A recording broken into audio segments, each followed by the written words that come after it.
jërëjëf mbokk yi ñu ngi leen di gërëm di leen sant am mbégte bu rëy dellusiwaat ak yéen ci télévision Futur Média ci jotaay bi nga xam ne ñu ngi koy bëgg a sumb bari na nag jamono yu mujj yi réew mi lu mu nekkoon ci ay mbégte bu ñuy sañoon saay bu ñuy sumb jotaay édition spéciale yu ni mel xëy na mbégte li fi mujjee moom la ñu koy defee waaye nag àdduna noonu la léeg-léeg mu doon bànneex léeg-léeg mu doon jotaayu naqar li ñu ci jublu lu mu doon tiis lu mu doon jotaayu naqar waxtaan wi dañoo bëgg mu jàllale ñu ci li ci kanam maanaam waxtaanu prospective la ñuy def tey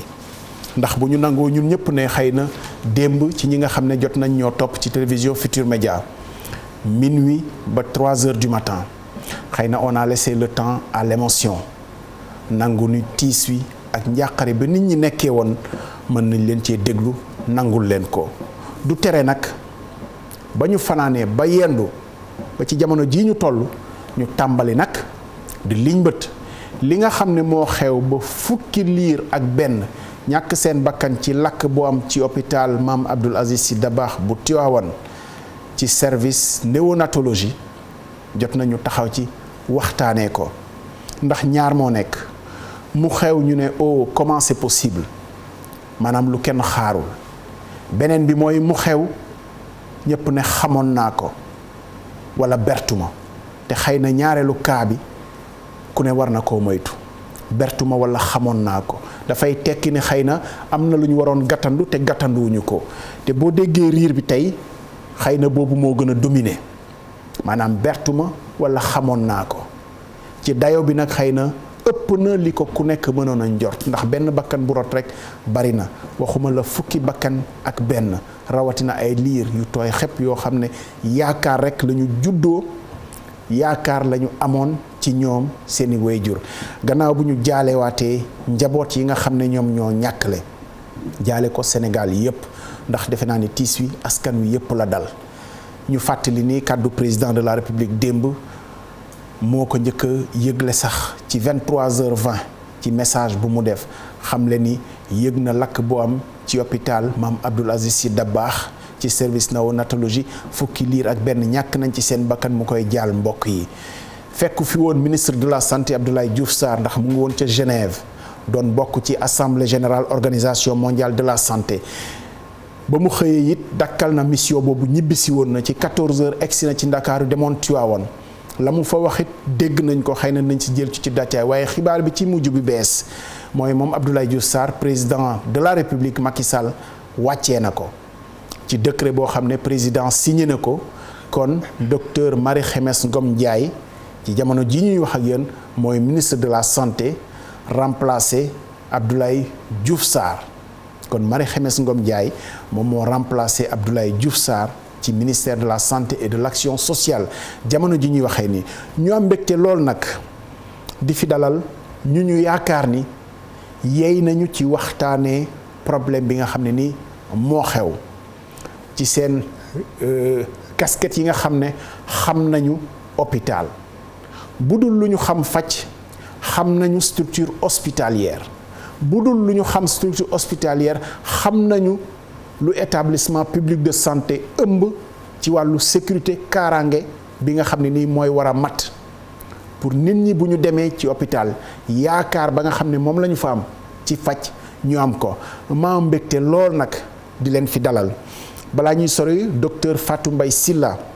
teewal fi ministère de la santé et de l'action sociale ndax moom mooy directrice générale des établissements publics de santé moom danañu dab ci waxtaan wi du ñàkk xibaar bu mujj bi moo ko gàllankoor waaye mu ngi ñëw moom docteur Fatou Mbaye Sylla directrice générale établissement public de santé terewul professeur Cheikh Tidiane Touré mu ngi fi ay gradé nag laa fi nekkal moo tax damay nekk au garde à vous rek waaye professeur Cheikh Tidiane Touré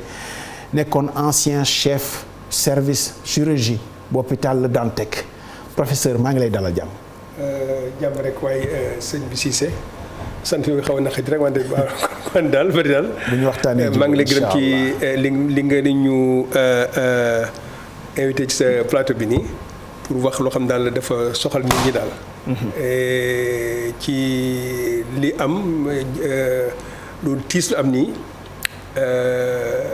yaakaar naa daal bu ñu waxtaanee ak sama xarit yi nekk fii ci plateau bi nañu wax daal lii am nii fan la soxee ko ak daal li nga wax léegi prospective lan la ñu war a def ndax lii bañ fa amati di. jërëjëf feggoog yow ci waxtaan wi ci sa càmmoñ colonel Moussa Niang di it Union nationale des sapeurs pompiers à la retraite yor seen communication colonel Moussa Niang dalal jàmm. jërëjëf monsieur Cissé ñu ngi lay gërëm bu baax ci invitation bi di nuyu sama anciens yi ñoom ñëpp ñoom ñaar c'est mes grands anciens. colonel Touré et colonel Ngom maa ngi leen di présenter tous mes respects. di yaakaar ni balaa émission bee jeex dinañu xool gëstu biñ ci def pour mën a en tout cas joxe li suñuy xalaat ba nga xamante ni xëj na à l'avenir dinañ mën a moytu yi nga xamante ni jëye yi di am ci hôpitaux yi. jërëjëf colonel Moussa Niang colonel Babacar Ngom defe naa ni bu ma sañee ne sax moo fi ancien bi waaye ñu jox ko respect bi ci war yëpp. colonel Babacar Ngom enseignant chercheur université Cheikh Anta Diop di ancien directeur hôpital kon dara ump la ci nu hôpital di doxee colonel Babacar Ngom dalal jàmm. merci monsieur Cissé di la gërëm comme mes camarades l'ont fait tout à l'heure si invitation bi ñu yaakaar ne ñu paree émission bi di fanaan dinañ fi yàlla dinañu dimbali ba ñu wax fi loo xam ne mën na jëriñ système de santé bi jëriñ réew mi pour que tolof yi nga fi tudd léegi yëpp vraiment pour que ñu jël si ay mesures yu dëgër pour mu jóge fi une bonne fois pour toutes. colonel Babacar Ngom ñu des ak yow li ma junj léegi ne ñaar moo am mu xew ñu ne oh là là naka la mën a xewee wala bokk mu xew am ñu ne xamoon naa ko wala bertuma ci li xew ci hôpital Maam Abdoul Aziz Sy Dabakh bu Tivaouane ci xëy na bu ñu ko nattul ci dayo bi est-ce que mën nañoo jàpp ni sañ nañoo artu ci ne xewee na foofu di waaye mën naa xew feneen ndax li ko lal ni mu nekkee foofu la nekkee feneen lan mooy réalité wu suñu structure de santé yi ba lu nu mel di am ñu fàttali ni at ci ginnaaw la lakk bu nu mel amoon ci pédiatrie ci hôpital Magatte Lô bu Linguère. loolu amoon dëgg la ma bindoon si bind bu garaaw j'avais fait un article sorti dans la presse je l'ai revu ce matin génn na fu nekk Voix de l'Amérique fu nekk génn nañ ko fa di wax diagnostic du problème ba pare proposer des solutions mais dafa mel ni li ma bindoon foofu yëpp def na foras kenn faaloo ko depuis le 24 avril la woon tey nous sommes le 26 mai kenn dafa mel ni booy wax yenn dëgg yi dañ koy jël toppal ko fële ne xoolaat ci kanam mu ngi nii tey phénomène bi dellu si waat na jaaxal na ñëpp lan moo tax gën a garaaw sax d'ailleurs parce que lii catastrophe la bu doon yeneen dëkk dañuy wax ne c'est comme un tremblement de terre parce que ñun fu ñu mënee amee perte néonatale normale rek catastrophe la xale bu juddu rek dee catastrophe la benn rek laa la wax bu doon si yenn dëkk yi ay France pays européens yi nga dem Malaisie bi nga xam ne ñoo amandoo indépendance nga am fa nit xale bu juddu dee catastrophe la dañuy wax comme un tremblement de terre fii nag ñun dañuy non seulement nit ñaa ngi dee naturellement en donnant vie à des enfants, des femmes qui meurent, des enfants qui meurent, des bébés qui meurent et des enfants qui meurent. Mortalité maternelle, néonatale et infantile. C'est tout un ensemble de choses bu nga xam ne bii dañ ne nga ne amoon na fi daaw amaat na fi ren nga ne dina fi amaat. mais pourquoi ñu ne dina fi amaat pourquoi mënuñu jël ay mesures yoo xam ne yi pour vraiment exorciser ces phénomènes désastreux pour ñu jóge fi pour de bon je pense que suma xarit yi toog fi dinañu dimbali pour que ñu xuus si loolu. professeur Pape Touré. Cheikh Tidiane Touré excusez-moi professeur Cheikh Tidiane Touré. ci gis-gis bi ci ne ni mu amee foofu xëy na bu ñu ko gàttanduwul mën naa am feneen mara d'Italie ci dayo bi xëy na kenn xaaru ko. est-ce que loolu mooy réalité wu suñu structure hospitalière yi. yaakaar naa ko te waxoon naa ko. aussi. am na léegi juróomi at février 2017 bindoon naa benn article ñaari page ci ñaari journaux mu di Walfadjri ak Le Quotidien. maa ngi ko tuddoon ci français le système hospitalier sénégalais entre obsolescence, inadaptation et désorganisation. professeur Cheikh Tidiane Touré nga taxaw foofu rek yéen ñi nga xam ne da ngeen a bokk ci système de santé bi la ci artu bi ci publiquement teg ko dafa fekk dans le circuit te la ngeen ci déglootuñu leen ci ba ngeen teg ko ci penc mi wala lan la. balaa maa tontu ci loolu. je suis un vieux médecin. moo daal nekk naa ci système bi pendant plus de 40 ans et quelques. mu nax daal 50 ans gi daal mu nekk acteur et observateur dans le système. Et dans différentes situations. J'ai travaillé à Ndioum volontaire, à Ourossogui, à Diourbel, à Kaolack, à Ziguinchor pendant 6 ans de façon bénévole en collaboration avec les Belges. J'ai installé des blocs de chirurgie à Kof, à Sokone, Kaffrine et toute la région donc du Sine et du Saloum. Et chaque mois je partais en tournée et je l'ai fait gracieusement pendant 6 ans chaque mois. J'ai travaillé à Ziguinchor et dans d'autres structures du pays. J'ai fait le tour du pays. Donc ce dont li muy wax nii donc lu ma dund la lu ma fekke la wax ji nag moo di tàmbaliwul tey jii xamuñ ko wax ci wolof ci kàllaama wolof mais ce sont des anomalies structurelles sur beaucoup de plans, sur tous les plans. C'est le plan donc de la il y a aucun hôpital qui soit il y a aucun hôpital qui soit aux normes au Sénégal, aucun. aux normes internationales. Les équipements, il n'y a pas de normes. Norme mooy daal loo xam daal dañ ci manko ñaal ni équipement yi ni la war a mel. ndax ma jox la exemple xam nga hôpital Pikine bi ñu def ci Pikine bi nii. nekk Thiaroye yi ak service neurochirurgie bu Fann bi. ak service ORL bu Fann bii. xam nga ñu ngi ko joxoon ay entreprise espagnole ñu ko doon liggéey bañ pare na wante toog nañu ay at ñu soog ko mën ci liggéey ndax norme ñu fa def ci pour les réservations norme espagnole la dégg nga loolu rek teen encore ci affaire personnel bi am na ay loo xam daanaka jaaduwul mën nga téye ni Sénégal. Par exemple chirurgie plastique ñaar rek ñoo ko fi mën a def au Sénégal plastique. Cancérologie y a benn service la mu am au Sénégal mu nekk Dantec ci ay conditions yoo xam ne kenn xamul naka la mën a mel Sénégal kuy faju cancer da nga jógee Kédougou ba fii pour faju cancer dafa loolu jaadu na et donc il y a des catégories de personnel qui sont insuffisantes au pays dans ce pays là dañu war a yokk. mais loolu ci mu wax la état bi def fi dara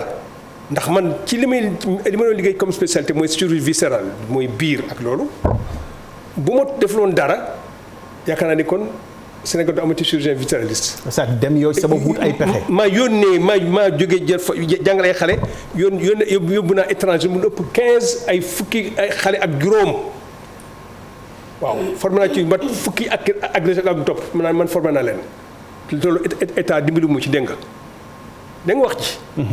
wax naa ko fu nekk de nii daal fii il faut nous aider xale yi duñu am bourse pour def chirurgie te xale yi bu ñu paree jàng seen chirurgie wala leneen cardiologie wala yooyu les ñu wax spécialité donc médicale yi 7 ans plus 5 ans te 12 ans d'études lañ leen di fay jaru ko waay. waxuma sax Ndakaaru gi sax mais ñu bëgg nañu yónnee fële ci biir gojj ga fële ñu liggéey bëgg duñ dem. parce que d'autres ñeneen yoo xam ne jàng seen jàng agul foofa ñu ngi fii ñu leen di def yokk ay avantages yu kenn xamul ñu ngi fii di liggéey loolu normalul il faut que donc ñu wax ne équité en matière de traitement donc de rémunération war a am d'abord pour mën a motiver nit ñi surtout médecins yi laa wax ñu mën dem biir dëkk bi biir àll ci dëkk bi ñu naan woy gaa bi ñu dem kay. ñun nangu nag mais dañu defee li ko jar. professeur Cheikh Tidiane Touré maa ngi ñëw parce que c'est vrai ci waxtaan yi dinañ ci xuus ci wàllu organisation système de santé ci boppam comme taxawoon nañu ci structure nu ñu bindoo. colonel Moussa Niang Union nationale des sapeurs pompiers nga yor seen kàddu ñi nga xam ne ñoo nekk à la retraite souvent pompier mooy nekk en première ligne ci li nga xam ne nii moom moo xew ndax ci safara la jóge ci fay ko am na loo xam ne moom la ñuy tuddee sécurité incendie très souvent dañoo gis aussi ay anciens pompiers ñooy nekk ay consultants di conseiller ak yooyu est-ce que en amont danañuy faral di bokk ci définir li nga xam ne mooy système de sécurité bu weesoo sécurité incendie rek sécurité bi yépp est-ce que danañuy faral di dugal leen ci biir ak naka nga gisee melowu structure sanitaire yi principalement ci li ñuy waxtaanee. waaw jërëjëf xam nga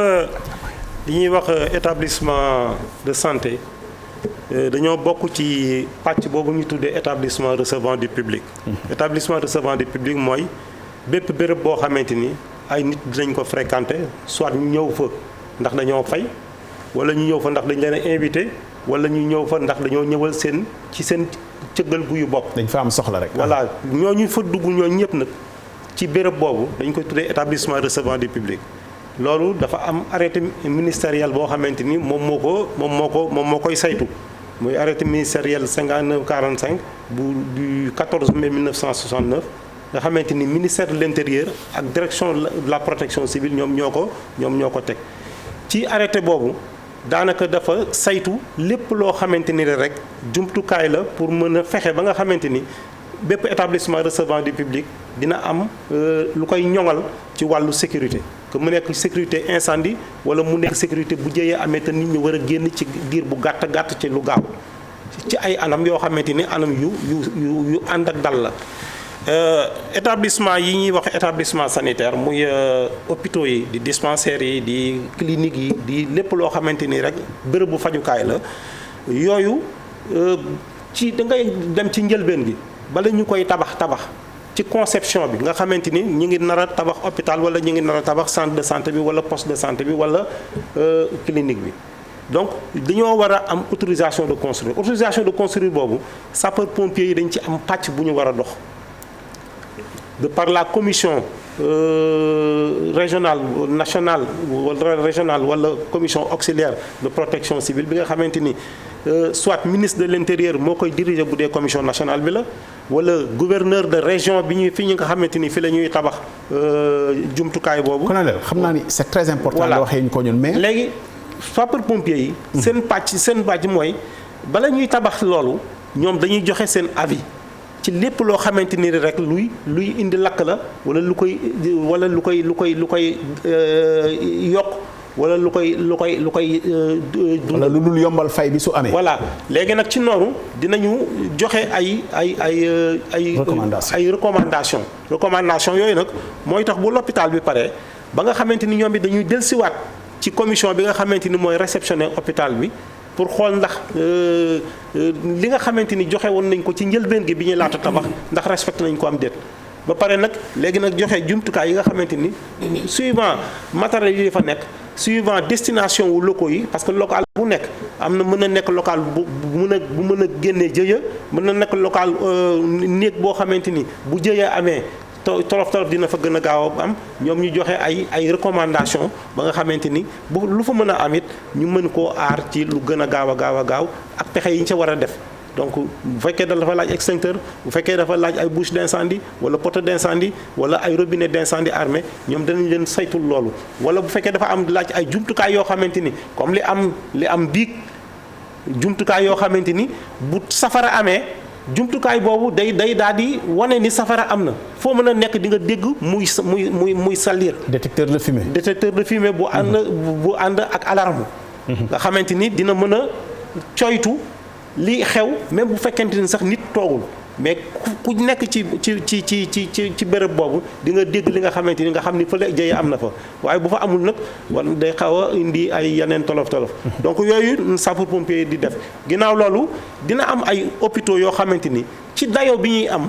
dafa war a am service de sécurité incendie boo xamante ni l'hôpital bi moo ko moomal boppam. ay pompiers yu muy recruter soit mu recruter leen former leen wala mu jël ay nit yóbbu leen ñu former leen ñu ñëw mais loolu mooy seen liggéey foofu ay pompiers lañu yoo xamante ni dañoo war a nekk di saytu lépp loo xamante ni tolof ci biir hôpital bi loolu dayoo hôpital bi moo koy wane. bii hôpital de niveau 2 la woon mais dinañ ci ñëwaat. voilà dinañu xuusaat léegi ci vraiment principe yi nga xam ne ni moom la ñu teg docteur Fatou Mbaye Sylla ñu ngi lay gërëm bu baax di la sant xam nañ ni noppalu woo leen ñu lay dalal jàmm ba pare bàyyi la nga nuyu ak mbokk yi ñu door a dugg ci waxtaan wi. jërëjëf Chérif non Ablaye Cissé Balma maa ngi leen di gërëm di leen sant ci invitation di ko rafetlu bu baax di nuyu sama nattaango yi ma fekk fii colonel Ngom professeur Touré. su ma daanee sax ci ñuy jàngale boog ñuy encadré di nuyu colonel Osignan soo ma mayee rek ma dellu jaalewaat vraiment ñu ngi soog a jóge Tivaouane di jaalewaat askanu Tivaouane yëpp di ko teg ci loxo xale bu tedd bi Seydi Boubacar Sy vraiment di masawu waa Tivaouane di masawu famille yi di masawu askanu Sénégal yëpp tis dafa metti foo ko natt passé na ko ci di dellu si yàlla di ñaan yàlla xare leen àggina te fexe ba seen waajur yi mu may leen xolu muñ donc li ñu bëggoon xam mooy qu'est-ce qu'on sait à cette heure-ci et qu'est-ce qu'on cherche à savoir maanaam lu ñu xam ci mbir mi lu ñu ci war a xam loo xam ne mën nañoo jëriñ pour lu mel nii bañ a amaat ndax boo jàppee ci natt yi rek xel yi day dem ci li fi xewoon at ci ginnaaw mu xewaat ak dayo bu gën a rëy bi nga xam ni xewoon na donc lan lañu xam ci mbir mi ci làkk bi au-delà de li nga xam ne nii wax nañu ko ak perspective yi lan lañ ci mën a jànge pour fexe ba fànk ko ci suñu structure sanitaire yi. alors li ñu xam ci mbir yi lu simple la liy fay mooy service bu néonatologie bi maanaam fii denc xale yu juddu ba am lu yées weer moo lakk lu wundu lakk bi en tout cas service boobu depuis 2017 lañ ko tabaxoon après hôpital bi réhabilité ko pour def ko service de néonatologie def ko pôle mère ci bi mu koy tabax defar na circuit yeeg maanaam yeesalaat ko bi mu koy yeesalaatee ba pare avant muy commencer di liggéey maanaam di jël malaat yi war na benn expert en incendie bi mu ko woowee mu xaymaal ko sécurité bâtiment bi mu ko xaymawee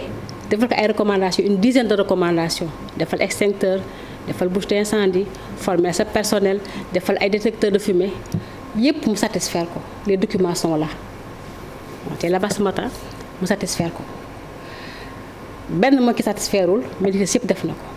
formation personnelle def nañ la formation de tout le personnel bu mujj bi juillet bi passé 2021 lañ ko def démb si boori 21h mu am explosion li am su loolu weesoo ci si sécurité bi am na salle de néonatologie bi am 14 lits am ay couveuses yu demee noonu garde bi ña fa nekkoon aussi amoon na médecin amoon na sage-femme ak infirmier di ko accompagner ñoom ñu ngi woon ci biir parce que néonatologie bu Tivaouane bi ñoom dañuy faral seen infirmière de garde duñ génn salle de néonat bi y en avait 2 donc bi loolu amee vraiment mu am explosion affaire yàlla def li mu def daal du ma dugg ci détails yi maintenant nag ñun processus yëpp xayma nañ ko loolu lañ ci xamagum mais ñun dañuy xaar enquête bi nga xam ne commandité nañ ko Sénégal li mu def ñu xool dañ ne court-circuit la mais ñun mënuñu ko définir lépp lu ñu mën a wax lan moo ko indi lan mooy cause bi dañuy xaar ba résultat yi génn ni muy soog a prononcé wu mais situation bi daal nii la demee service bi directeur bi ak équipe am contact nañ ñi nga xam ne ñoo seen xel màkk na ci loolu dañ on pense que li nga waroon def nañ ko mais lépp li koy leeral daal li koy balaa ñu ci mën a wax dara quoi que ce soit il faut que équipe bi enquête bi joxelee rapport bi ñu mën a xam fa la ñu teg suñu tànk. waxam nañu balaa ngay tàmbali sax xibaar la bu ñu daboon ci journal 20h bi muy tàmbali ni ministre de la santé Abdoulaye Diouf Sarr moom wàccee nañu ko docteur Marie Khemesse Ngom Ndiaye bi nekkoon directeur général de la santé moom tey moo nekk ministre de la santé wax nga ñu li nga xam ne xam nañu ko defoon ngeen ko ci wàllu sécurité muy sécurité globale ak sécurité incendie dispositif yi nga tudd am na ci yu bëri yoo xam ne techniciens yi dañoo ne dispositif autonome la lu mel ni ki ay détecteur de fumée ak yeneen ay alarmes yeeg yooyu extincteurs yi dispositif autonome la est-ce que ci wàllu électricité bi parce que comme junj nañu court-circuit est-ce que xalaat ngeen ni li fa nekkoon ci appareil attan na courant bi nga xam ne moom moo fa ne parce que souvent bu ñu nee court-circuit rek xel yi dañuy xalaat ni parce que courant bi moo attanu li nga xam ne nii moom lañ ko yéen est-ce que ci wàllu boobu am ngeen ci lu leer. balaa may tontu nga mayaat ma dama ko xel dafay fattu c'est vrai que léegi man damay jógumoon sax information yi léegi lañ jot information comme quoi comme ni nga ko waxee monsieur le ministre de la santé léegi dañ ko wàccee Marie Khemesse Ngom remplacé ko vraiment dañ ci profité rendre un hommage à monsieur Abdoulaye Diouf Sarr ñaari at yi ñu liggéey ak moom seq nañ liggéey bu rafet def na li mu mën am kamtalaay kàttanam nit ak bëgg yàlla ak dogalam vraiment ñu ngi koy delloo njukkal ci ànd bu rafet bi ñu àndoon di ñaan yàlla mu nekk lu gën si moom. man xam nga moom Ndiaye aussi ku ñu xam la ci système bi wax dëgg yàlla yàgg na fii xam nañ ko son parcours di ko dalal jàmm di ñaan yàlla yaakaar bi ñu teg si moom mu mottali ko te mu doon lu gën ci askan bi tamit yàlla vraiment jàppale ko ci liggéey bu rafet a rafet. maintenant si li nga ma war laaj nii xam nga nee naa la def nañu benn rapport on va duñ fa neex naan il paraît que wala si parce que bi ñu defee système bi jaax na yoon. l'électricité bi ñu ko branché sax système transformateur post transformateur bu Sénélec bi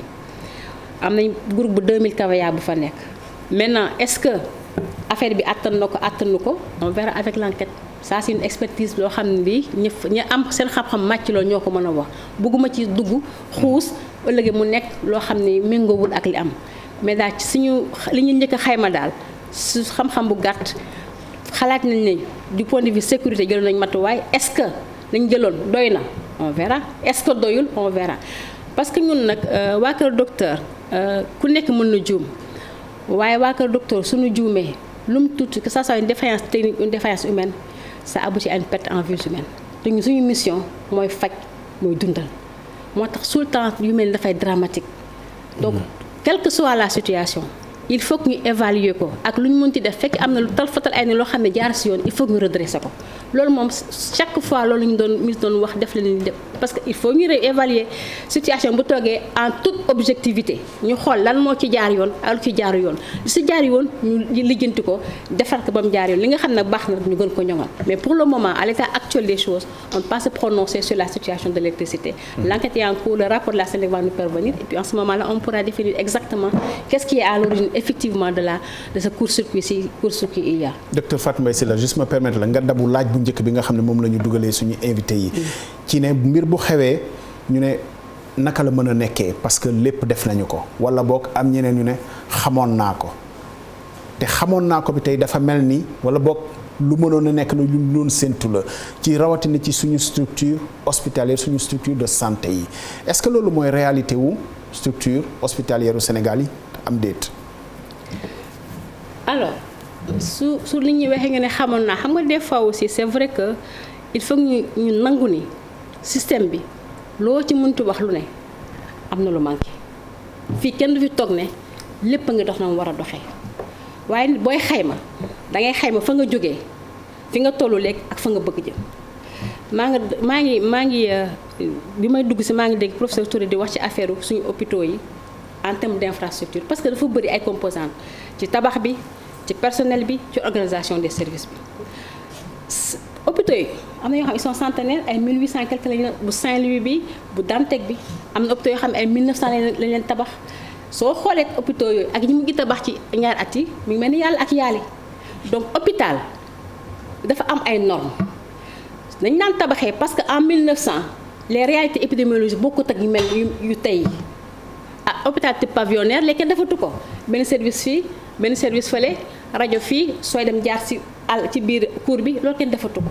et ça les gens en sont conscients moo tax bu ñuy defaraat tabax dañ koy conformer aux standards internationaux te mooy hôpitaux yu mujjee def parce que dañuy dem visite dem nañ ay pays yu bëri direction des infrastructures des équipements et de la maintenance ak yeneen experts dañuy dem comparer ak yeneen def ko standardiser ko alors cela veut dire quoi système Covid bi mu ñëwee wan nañu suñu système bi on a beaucoup à faire ça ébranle l'ensemble du système du monde tout ça rek Sénégal mais dañ ci jàngat biñ ci jàngatee xam ne wax dëgg yàlla suñu équipe suñu service dañ ko tabaxee war nañ ko defaraat war nañ yokk ressources humaines war nañ yokk loolu moo taxaw ñu def benn plan de résilience boo xam ne bi l'ensemble des structures dañ leen di mettre aux normes toutes les structures qui ont été construites avant 2020 bi dañ leen defaraat aux normes aux standards internationaux donc loolu aussi ñu ngi ciy commencé di dox mais loolu du loo xam ne dañ koy def en un jour en un an mais soo gisee Ourossogui posé nañ première pierre bi ñu ngi waaj a posé première pierre def nañ posé première pierre seen note bi donc ñi ngi xam nañ ne am nañ ay yu manqué ñi ngi koy jubbanti mais gap yi mooy yaatu loolu muy benn ñaareelu affaire bi aussi dans les hôpitaux aussi même su fekkee dañu màgget dañ leen di pousse ñuy réhabiliter di mettre aux normes problème urgence peut-être dañ ko waxaat léegi urgence yi nekk ñu woon aux normes parce que urgence dafa am na ñu mu war a tëddee muy centre de santé muy poste de santé muy hôpital de niveau 1 ba niveau 3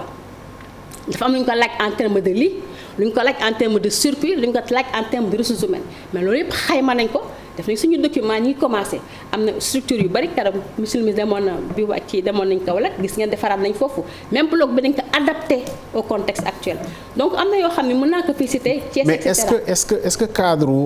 mu jeexal après ñu quand même ñu échanger ak suñu invité yi rénovation wu service bi nga xam ne nii fa la lakk bi amee yàggul bi nga xam ne ubbiwaat nañ donte hôpital bi beesul bi mu nekk centre de santé ba bi mu nekk hôpital ba tey service bi nga xam ne defaraatoon nañu ko yàggul est-ce que bu fa lakk amee niruwul ni xëy na donte du ñu jiitu paaka bi ci mbar mi ndax xamaguñu lu enquête bi di tënku est-ce que du questionner fondement yooyu nga xam ne nii moom la ñuy teg ci ne nii ak nii ak nii la structure bi war a doxee. moom laa lay wax xam actuellement nii dañu am benn direction boo xam ne bii moo leen direction des infrastructures des équipements et de la maintenance. mooy accompagner toutes les directions techniques mooy accompagner direction générale établissement de santé accompagner direction générale de la santé publique. ki yër hôpitaux yi ki yër centre santé ak poste santé bépp tabax bu ñuy def daf koy accompagner loolu c'est une note qu'on a faite maintenant li passé woon mënu ma ci sori mais actuellement à l'état actuel des choses même booy réhabilité loolu suñu note orientation de 2020 wax na ko amul hôpital bu war a créer benn service bu bees te jaaraloo par système boobu ñu valider ko ba pare donc on a des procédures à l'interne moo tax ma ni même centre même boo tabaxul boo réhabilité dafa am ay normes néonatologie mënoo ko tabax ni nga tabaxee médecine interne mënoo ko tabax ni nga tabaxee cardiologie dafa am ay normes te yooyu ñun ñëpp définir nañ ko maintenant suñ duggantee ci néonat bi su ngeen ko visité woon peut-être nañ am occasion un jour ñu visité ko on l'a respecté en tout cas du point de vue circuit du patient isolement ak yu demee noonu yëpp respecté nañ ko maintenant lan moo ci doxul su ma waxee damay wax loo xam ni peut-être mën na bañ a ànd ak dëgg su enquête bi génnee dinañ ci xam mais fi ñu toll ni tembe amuñu ko fi sañ a tabax benn structure tabaxaat te doo ko conformer aux standards yoo xam ni moom le ministère de la santé tëral avec la direction des infrastructures des équipements et de la maintenance même en matière d'équipement nous avons des références c'est vrai que maintenant les hôpitaux ont certainement une autonomie am na ñoo xam ne ñu lancé le marché mais il est demandé à l'ensemble des hôpitaux booy commander équipement de grande envergure ay scanner ay IRM il faut ñu accompagner sur les spécifications techniques loolu tam dañ koy dugal c'est des éléments de gouvernance yoo xam ne dañ koy imposer hôpitaux yi pour que plus jamais ces choses-là ne se produisent parce que benn nit bu faatu dafa doy waar fukk ak benn moom dafa yéeme tout le monde est atterré te loolu moo tax ñu teg ay normes di ko saytu di leen superviser di leen évaluer pour que ëllëg yu mel ni bañ a amati ñëpp mën a conformer au. Colonel Babacar Ngom ci perspective yi nga xam ne ni teg nañu ko ci ni ñuy doxee tey est-ce que lu ñu mën a muccal la ci li nga xam ne nii mooy xewati ci principe yi nga xam ne ni docteur Fatou Mbaye Sylla évoqué na ko léegi énuméré ko ñu colonel Babacar Ngom soo ma mayee dafa am ñoo xam ne ñu ngi ñuy seetaan am ci wàllu aussi te comme téléphone bi la c'est un peu compliqué ñu jël maître Massokhna Kane parce que moo représenté usagers yi nga xam ne bu ñu defaree hôpital ñoom ñoo tax maître Massokhna Kane ñu ngi lay nuyu. maître ñu ngi lay nuyu. maître ñu ngi lay gërëm bu baax te yow sax amoon na conseil d'administration hôpitaux yoo xam ne nii bokkoon nga ci kon xam nga fonctionnement wu structure hospitalière yi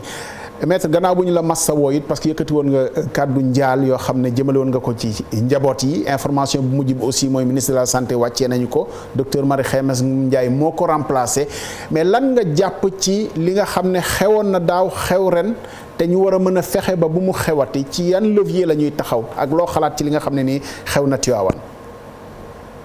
waaw li ma mën a wax mooy d'abord wax ni mesure bi nga xam ne moom la ñu jël maanaam demet ministre bi nga xam ne mooy santé mooy mesure bi nga xam ne moom la ñu waroon jël pour dal askan pour giifal meru askan. Ça ne veut pas dire que dafa def faute kii mais dafa am responsabilité morale moomu moo tax mu war a démissionner mais def donc mesure bi président jël defe naa ni c'est la mesure qu'il fallait pour calmer les esprits. Je pense que Abdoulaye Diouf Sarr est resté quand même très longtemps ci département et mën na gëm naa ni am na ay compétences yoo xam ni mën nañ ko jox beneen liggéey boo xam ni dina ci mën a servir rek parce que am na compétence yooyu mais fii il fallait que ñu jëlee ko fii pour marquer le coup parce que c'est important c'est d'abord la première mesure et ñun sama ne fii wax loolu sax mesure conservatoire lañu wax dañuy première mesure conservatoire moo di ñu démettre maintenant enquête yi nga xam ne moo am ñun dañu gëm ni enquête criminelle la war a doon pas seulement une enquête administrative dina am enquête administrative mais enquête criminelle parce que fukki liir ak benn ñoo faatu ci condition yoo xam ni ñi ñu jot a dégg déjà dañu wax ne dañ leen tëj ci salle bi ba pare dem seen yoon loolu bu fekkee ni enquête bi war na ko c'est vraiment criminel ensuite nee nañu effectifu salle bi ñu nekkoon ñetti place la woon il y avait plus de 10 bébés parce que 11 parents te nee nañ sauvé nañu ñaar xaw ma ñett donc yooyu dafay wane ay manquement mais li nga xam ne moo mën a régler problème bi définitivement du rek problème mu hôpital boobu problème mu hôpitaux yëpp la ñun de près de 20 ans ñu ngi nekk ci biir hôpitaux yi di fa représenter usagers yi xam problème profond yi nga xam ne moom la hôpitaux yi am établissement de santé publique yi d'abord son gros problème ñaari problème fondamentaux la ñu am mooy problème financier ak problème effectif maanaam employés yi nga xam ne ñoom la fekk y a trop de recrutement politique y en a eu trop même le directeur des hôpitaux da ngay gis bu ñu nekkee 400 ci personnel bi mu wóor na ni am na lu ëpp 100 yoo xam ne ay recrutement politique lañu ay nit yoo xam ne ñi seen place du hôpital parce que jànguñu ko amuñu vocation bi amuñu xol bi nga xam ne moom la ñu war a assister malade donc ñooñu ay dégâts rek la ñu mën def et ensuite politique bu état actuellement c'est une faille totale te diagnostic bi bañ ko defee léegi ëpp na ñaar fukki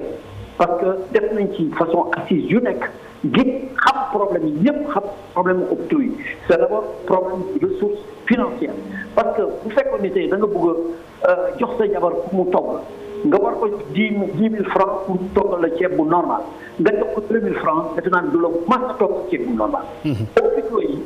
li nga xam ne moom lañ soxla ci ressources financières pour fonctionner correctement jox ñu leen ko donc mënul marché parce que bu fekkee secteur de la santé dañ ne ni par exemple bu ñu dox bu normal waxuma la excellent mais dox bu normal il faut 400 milliards nga def ci 100 milliards du sotti maa ngi saluer au passage compétence yi toog ci ce plateau ñu mel ni CTT Cheikh Tidiane Touré ak ñi ci Cheikh Tidiane Touré il a été l'un des pionniers ci projet d'établissement hôpital de Dantec xam ne ñu ngi doon demander environ 80 milliards pour construire un hôpital de référence un hôpital boo xam ne ultra moderne boo xam ne daf doon am sax effort xam ne toute la sous-région doon na ñëw ci hôpital boobu boo xoolee 80 milliards mënuñu ko investir pour tabax hôpital boobu donc si l'État ne met pas les moyens financiers si l'État moo nekk le plus gros débiteur des hôpitaux avec les gratuités xam ne dette hospitalière yi état bi amee bu leen ko joxoon rek hôpitaux yi marché normalement mais non seulement jox ñu leen ko yokkuñu li nga xam moom la ñu war a jox hôpitaux yi ça ne marchera jamais te baadoolo yi ñoo ciy lor parce que baadoolo yi ñuy dem ci hôpitaux yi te bala ñu ciy dem day fekk ñu nekk en situation de détresse donc état bi bu fekkee dafa bëgg vraiment faj askan faj ñi ci ëpp muy baadoolo yi parce que ñoom ils n'ont pas ces baadoolo yi ñuy dem ci hôpitaux yi ak centre de santé yi tant que état bi def ci financement yi ci war ça ne marchera jamais nit ñi ñu gën di lor gën a jaaxle gën di dee. merci beaucoup maître Massokhna Kane merci beaucoup maître Massokhna Kane SOS consommateur colonel Babacar Ngom laaj bi waxoon naa ko ba pare. je me bëgg renforcer ce que Massokhna vient de dire tout à l'heure sur les moyens financiers pour dire que tout le ministère il faut peut-être une corrélation positive entre Diouf Sarr il faut le féliciter parce que quand même rarement on a eu des moyens aussi énormes lors de son magistère 245 milliards que l'État alloue au ministère de la Santé mais sur les 245 milliards nous avons 42 structures hospitalières qui ne prennent que 11 milliards qui ne prennent que 11 milliards sur 245 milliards. leneen li fu muy dem xaw ma ko alors donc il faudra revoir ces agrégats et de revoir comment redistribuer cette manne financière qui va aux hôpitaux. Parce que c'est notre raison d'être. Les populations sont au cœur du dispositif hospitalier, du système de santé. Il faut que nous allions, nous dème si la satisfaction de leurs besoins. Alors, pour revenir sur peut-être Diouf Sarr, j'ai été son conseiller virtuel pendant 5 ans. Il a été ministre pendant 5 ans, plus. Non, madame? Oui. Ouais, plus de 5 ans, 2007. Alors, je l'ai accompagné à sa prise de service. Je dis, il n'y a jamais eu de problème entre nous. Voilà, mësul am problème. Chaque fois qu'il y a eu un problème dans le ministère de la Santé, j'ai pris ma plume et je lui ai écrit. En tant que sachant, en tant que polyvalent, parce que moi je suis mais ci li nga bindoon ci li nga xam ne xewoon na at ci ginnaaw. waaw. mel na ni kii buñ ci jàngee it jàng bi matul. ndax lu ko gën a yées xew na. tey jii ci loolu la ñu taxaw. waaw parce que dama bindoon ne il faut jouer sur la formation du personnel. colonel kii rek ci wolof. voilà dama bëgg ñu wax ci formation du personnel nañu tàggat personnel bi si seen pour ñu mën a liggéey. alors ni ma gisee woon affaire yi dañ ne war nañ am benn référentiel war nañ am benn jumtukaay boo xam ne bii hôpital bu nekk da nga war a fexe am benn jumtukaay bu lay wan lan mooy say force lan mooy say faiblesse lan mooy sa doole lan mooy sa fan nga am ay rëq-rëq nga xoolal ko sa bopp wut ñu la si jàppale nga bind ko benn par benn. mais pourtant Fatou Mbaye Sylla wax na ni docteur Fatou Mbaye Sylla wax na ni loolu yëpp. am na service bu koy def bu koy accompagner comme on dit la normalisation. wax na ko mais bii ce qu'on appelle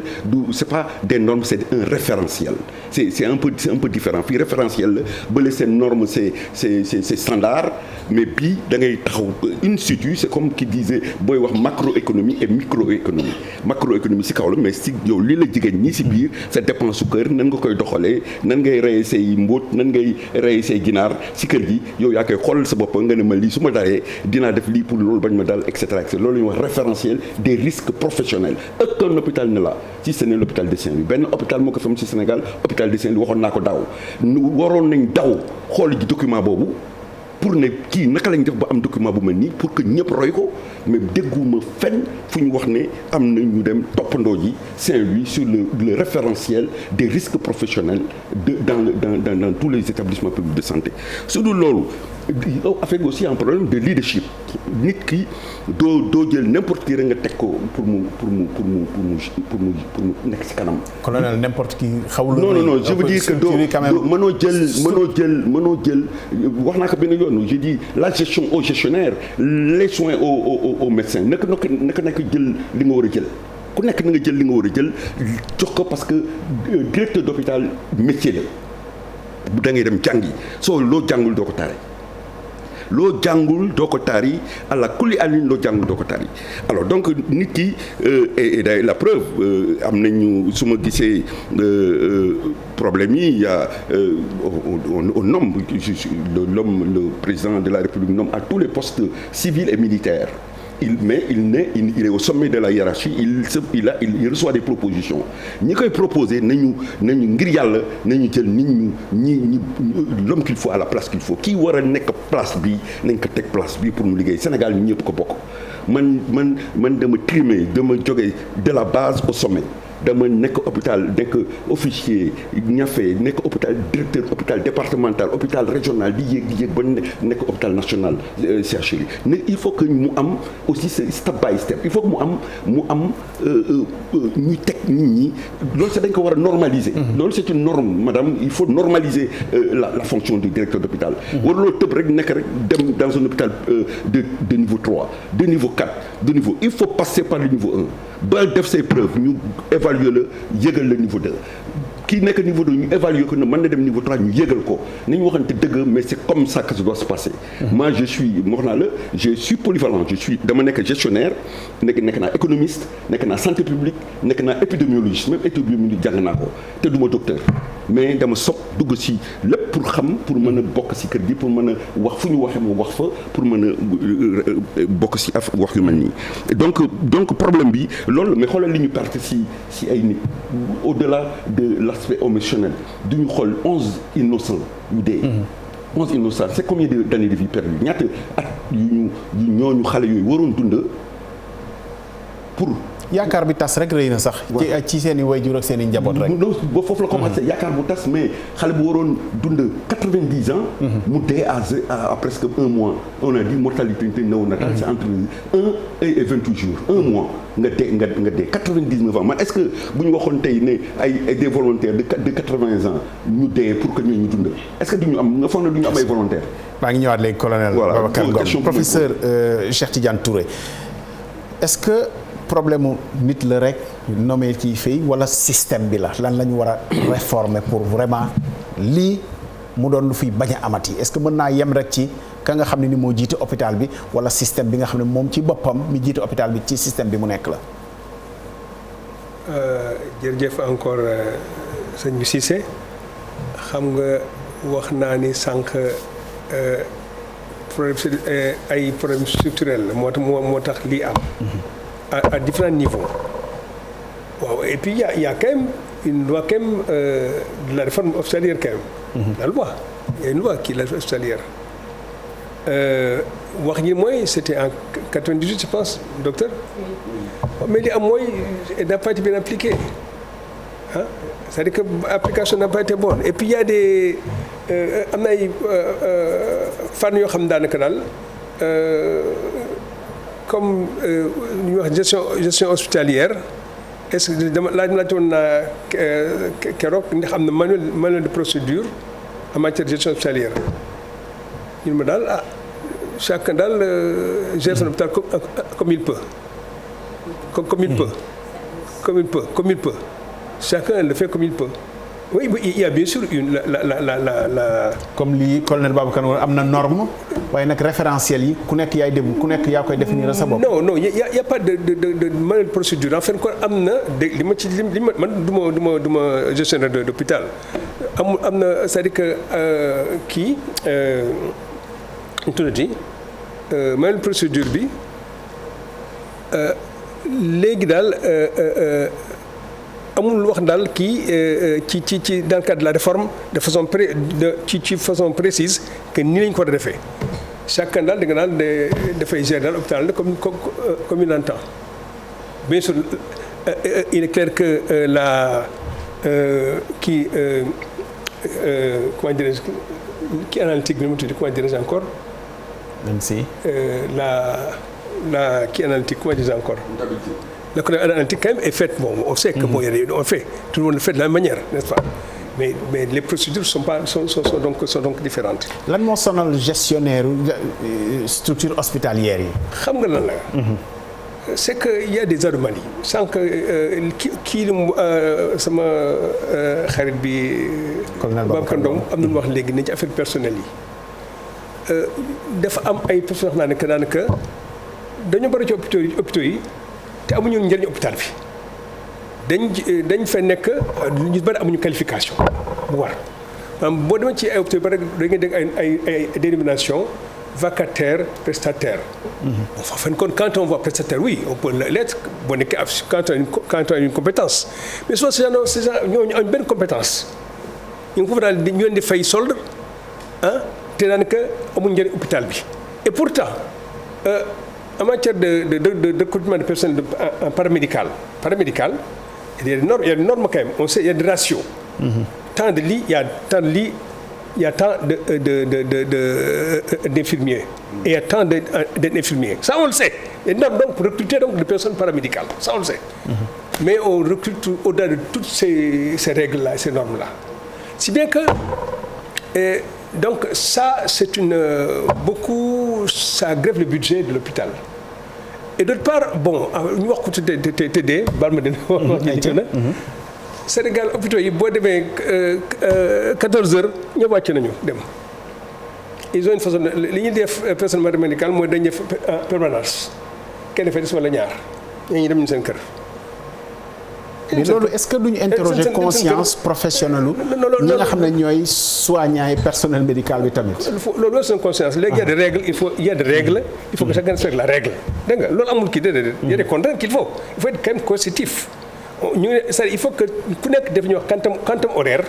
li tax ñu ko war a fay war a liggéey bi waxtu boobu waxtu mu def ko du ko def mais en plus loolu li am loolu y a la motivation on doit assistant ñoo xam ne daanaka ne liggéeyul sax lu doy ñoo ne neex na en plus et cette motivation pose problème parce que dans le passé il y a un ministre de la santé là ministre de la santé mu tudd trop. moo ni bon on prend 25% de recette brute def ko motivation 25%. Bon en comptabilité on dit donc l'excédent brut donc d'exploitation n'est-ce pas. mais dañ jël bu ñu jëlee 25% yi ñii hôpitaux yi duñ am jotu mën fay seen dette yi ci ay fournisseurs ay rajo kii dafa duñu am fukki si bien que hôpitaux Sénégal yëpp ils ont une dette structurelle. à cause de ça. dette hôpitaux yi moom dinañ ci ñëwaat léegi sax c'est une dette structurelle. tous les hôpitaux ont une dette structurelle toutes. et qu'est-ce que l'État fait? L'État subventionne alors que le vrai problème mooy di loolu ñu joxe ci xaalis te loolu ëpp na bon syndicats yi ne sont pas d'accord bu ma waxee loolu. mais nag wax dëgg nag baax na nag kenn saa yi nag. dinañ nekk léegi en ligne parce que ñu ngi may wax ni mu ngi ñuy déglu te bëggoon na intervenir dinañ ko may ci kanam Cheikh Seck syndicaliste aussi mais dinañ ci ñëw léegi mais communiqué bi nga xam ne jot nañu ko ci waxtaan wi mu jóge ci imam et ouléma du Sénégal gannaaw bu ñu jaalee yëkkat seen kàddu jaal wax ni it ñu ngi ñaan sax sénégalais yi ci jàkka yi ci jumaa yi ci ajjuma ëllëg bi foofu waaye mën a nekk ñu def ñaanal ñi nga xam ne ñoo fi jóge waaye ñaan aussi yàlla def jàmm ci réew mi parce que dog-dog yi bëri na ñu ngi ci téléphone bi ak oustaz Abdou Karim Ba mu ci kër gi la bokk waaye nag ci daara yi tamit la bokk oustaz ñu ngi lay nuyu oustaz Abdou Karim Ba oustaz ñu ngi lay nuyu bu baax dalal jàmm. waaw ñu ngi lay gërëm ci disponibilité bi xam nañu xat-xat yi nga xam ne moom ngay nekkee. alors ñu bari dañ lay faral di dàkkantele oustaz firi gént wala oustaz faj yenn yi baax na ci wax fàttali naa léegi communiqué imam et ouléma du Sénégal di wax ni ne ñu def ñaan oustaz lii bi mu xewee aussi dañoo dégg ñu bari ci kilifa yi sax wax ni ndogalu yàlla la. ndogalu yàlla la ndogal nag est-ce que oustaz léeg-léeg gàllankoor bi ci lan lay jóge ak naka la ñuy def pour fànq it li nga xam ne mooy ndogalu yàlla ci wàllu baatin maanaam ci baatin. waaw jërëjëf Abdoulaye Cissé ñu ngi lay ziara. jërëjëf. ñu ngi lay ziara di la ndokkeel di la masawu tiif di ziara ñi nga bokkal plateau bi yëpp. ñi ay borom xam-xam yoo xam ne ñu ngi topp fa ak yow ñu ngi leen di ziara ñoom ñëpp di leen ndokkeel. bismillah. di nga xam ne inna lillahi wa inna ilayhi raji'un tiis métti na lool ci Sénégal métti na képp ku yeewoo ci réew mi waaye jullit moom dafa am lu ko yàlla féetalal dogal bu mën a ñëw lu mu tiis ak lu mu métti dañ koy delloo yàlla. te xam ne huwa fa'aalu limaa yuriid yàlla muy tëral mbir na ma ko gënalee na ma ko neexee kooku jullit mu ngi ci dara jullit day rangé wu rek ci ndogalu yàlla. en dehors de xëy na sax jugement yi nit ñi di def ak yooyu yëpp parce que une situation bu taxawee ku nekk ñu ngi ci am ci say préjugé am ci sa xalaat am ci sa gis-gis mais en dehors de tout cela dañuy xam ne rek. comme ni ko borom xam-xam yëpp waxee yàlla moo yor mbir moo tëral mbir yi na mu yelloo tëdd léegi nag Cheikh Abdoulaye Cissé loolu weesoo dañu war a xam ni alquran karim lépp lu ci soxla mi ngi ci biir am réew dañ koy ñaanal am réew dañ koy ñàkk li ñuy ñagee li ngay ñagee sa kër ñaanal ko sa utal sa kër buntu kër utal sa établissement gardien pour am sécurité ci sa endroit bi ñuy dund noonu nga war a amee sécurité ci sa ci wàllu ñaan. kon ñun su drame amee dañu war a ñaan yàlla su drame amul di waa ji ñëw allahu aalam mi ngi ñëwul suñu devoir mooy ñaan yàlla tàllal suñuy loxo yàlla yeneen sallallahu alayhi wa sallam daf ñu wax ni addu'a silahul mu'min ñaan mooy ngànnaay jullit. lii nag li ko mën a sànq ci ñun li ñu xam wax naa ko sànq ci sama émission yi may def wax naa leen ne 14 régions yi ci nekk Sénégal nañu wàccee 14 kaamil alquran karim mooy bu njëkk ñaareel ba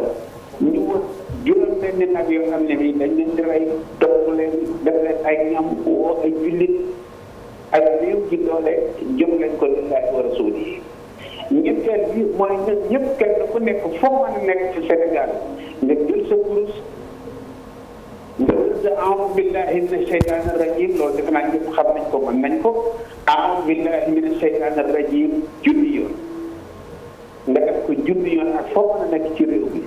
loolu dafay jublu ci réew mi ñu ñaanal réew mi ñu réew dañ koy ñaanal réew dañ koy ñàkk réew dañ koy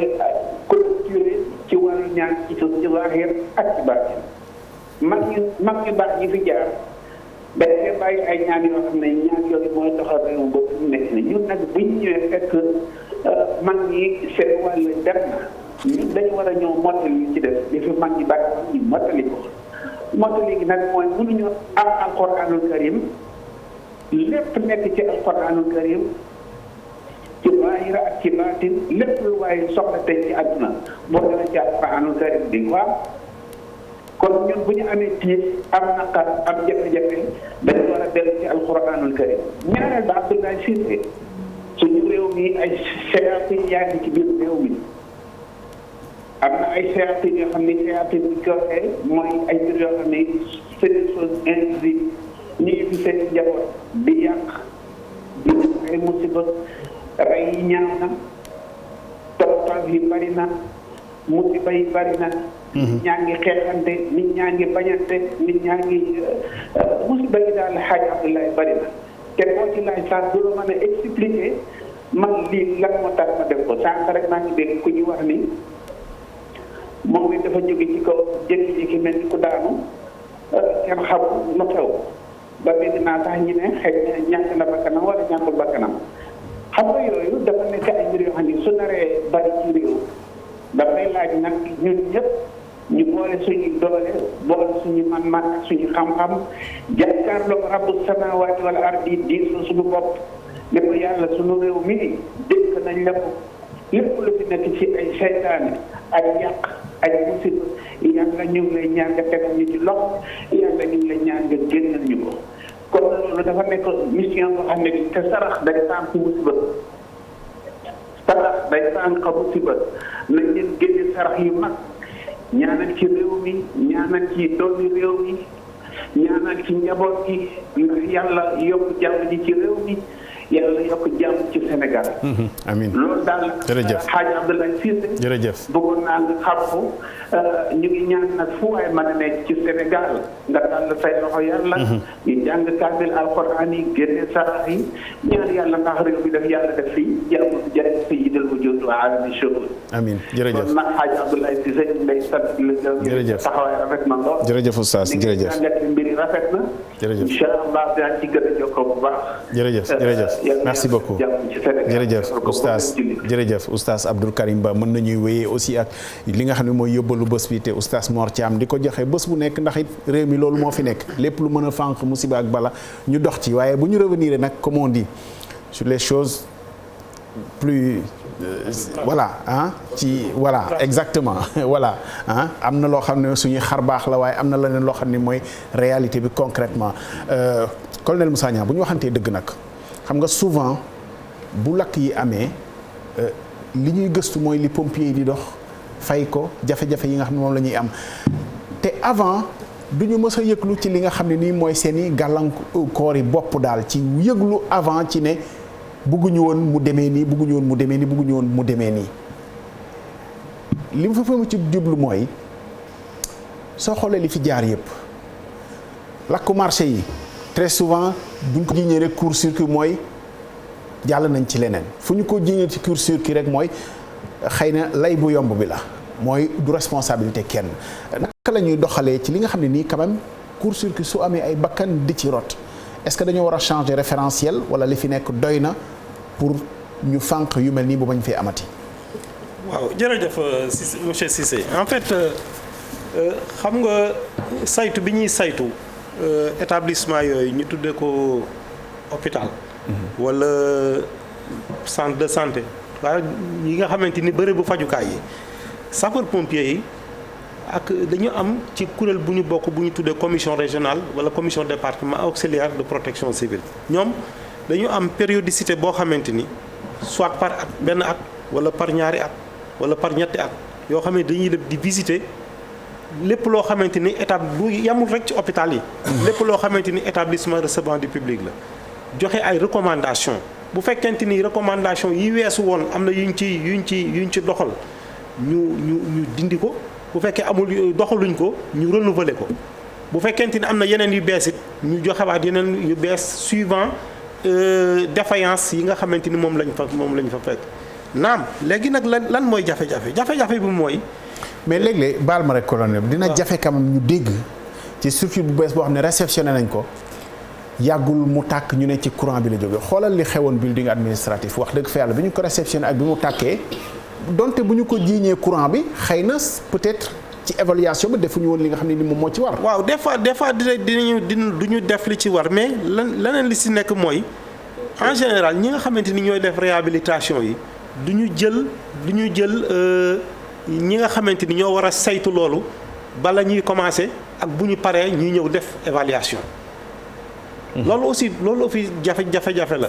man nekk naa commandant de groupement Thiès nekk naa commandant de groupement Dakar nekk naa commandant de groupement Kaolack ak Ziguinchor. yow laaj bi mën naa la ko gën a yaatalal. est-ce que demul ba ci xoolal li ñuy daj ci bâtiment yi par exemple bu bâtiment amee taax bi ñu ne tabax ba baaxul woon mu daanu mais pourtant am na ñoo xam ne seen liggéey mooy contrôle balaa ñu koy réceptionné te pourtant lépp dinañ ko def ci phase yi ñu ko war a def ba réceptionné ko ba nit ñi dëkk bu demee ba daanu lañ naan xëy na ka waroon contrôler. waaw mais xam nga ko waree ak leneen ak leneen. bâtiment yooyu yëpp nag ni muy dundee bâtiment dafay am durée de vie. oui dafay am fu muy toll foo xamante ni am na yoo xam ne yu bees la yoo xam ne. voilà moo yegg sax c'est parce que nag ci anamu ni ñu ko doon tabaxee dafa amul contrôle bi moo eggul fa mu war a egg wala contrôle bi bu eggee fa mu war a egg ñoom recommandation yi nga xamante ni wax nañ leen ko pour ñu mën koo changer ñu war a mën a dindi lii def lële dañ ko dul jëfe. te pourtant bâtiment yi day am visa yëpp de soo xoolee. waaw boo ko dabuwaatee maanaam dana am visa yëpp ci étape ya nga xam ne nii. waaw mais loolu rek la bu ñu la ne bâtiment war na mën a am. xeer bi wala nombre de tonnes de ciment bi wala quantité de ndox bi bu ca amul mais day fragiliser bâtiment bi ci li ñuy xamante ni moom la ñuy gën a jiiñ lakk yi muy courant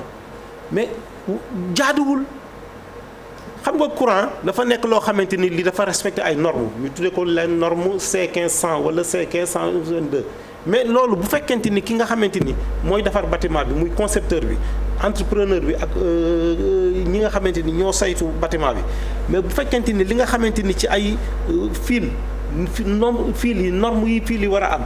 wala ni ñu ko war a tëralee parce que courant wax nañ ni ci structure yu mel nii surtout structure néonatale yooyu nga xamante ni dañ fay denc ay moomin mënuñu jógal seen bopp mënuñu demal seen bopp. dañu war a fexe ba nga xamante ni courant fu mu mën a nekk bu fa coupé ñoom war na mën a am ay interrupteurs yoo xamante ni. dina ko mën a fànq ba nga xamante ni du egsi foofu. lor bi du bëri. waaw non du fa egsi sax waru fa egsi parce que secteur bu nekk dafa war a am loo xamante ni bu courant bi amee problème moom dina ko mën a couper. dagg te du gàllankoor. du wàll feneen daal courant bi di mën a continuer feneen te ñooñu ba pare. leneen li war a am ci néeg yooyu nga xamante ni dañ fay denc tout tànk yooyu dafa war a nekk loo xamante ni dafa war a isolé wu nga xamante ni bu fekkente ni am na fumée bi saxaar bi war na mën a am ay dispositifs yoo xamante ni saxaar bi warul mën a tas ci biir néeg bi dafa war a mën a génn. am lu ko aspiré. voilà nga xamante ni loolu la ñuy wax désenfumage. mais système boobu yëpp nag bu fekkente ni. appareil boobu ñuy wax détecteur fexe na ba saytu ba ni am na lu xew fii moom dafay mën a déclencher yooyu yëpp en même temps nga xamante ni du am benn jafe-jafe su amul rek c'est parce que am na problème bu fa nekkoon bu kenn gisul wala bu nekkul wala boo xamante ni bii gis nañ ko bañ koo saafara beneen bi nga xamante ni moo war a nekk te lu xel mënul nangu mooy service yooyu dafa war a am une surveillance permanente c'est-à-dire que warul mën a am kenn koo xamante ni rek war nañ mën a bàyyi fa gune yi kese te kenn du fa ne mënul nekk. règlement bi li mu wax mooy surveillance permanente man su ma naree jóg war a dem tuuri ndox wala war a julli ji wala war a dafi leneen damaa war a seet keneen koo xamante mën na ñëw toog foofu ba ma ñibbisi su ma ñëwee kooku mën a dem doxi leneen mais dafa la surveillance elle doit être permanente. leneen li nga xamante ni aussi dañ koy jiiñ courant bi te jaaduwul mooy li nga xamante ni ci béréb yooyu secteur bu nekk am na courant boo xamante ni soit courant basse tension la wala courant haute tension yooyu nag dañ koy war a xoolaat aussi. du rek da ngay ñëw jël sa fil rek nga def branché nu mu la neexee yooyu yëpp ay dañ ko war a gëstu naam am na ñu ko ñoo xamante ni ñoom seen xel màcc ci kii mais nag leneen li nga xamante ni moom la ñu war a gën a teg tànk mooy les visites périodiques ñi di ko def te buñ ko defee mu am système de contrôle boo xamante ni day fexe ba nga xamante ni saytu bi ñu ci def que ñu respecté ko malheureusement nag. voilà nee naa la jaar naa fu bëree bëri mais li ci gën a bëri bu ñu kee di ñëwee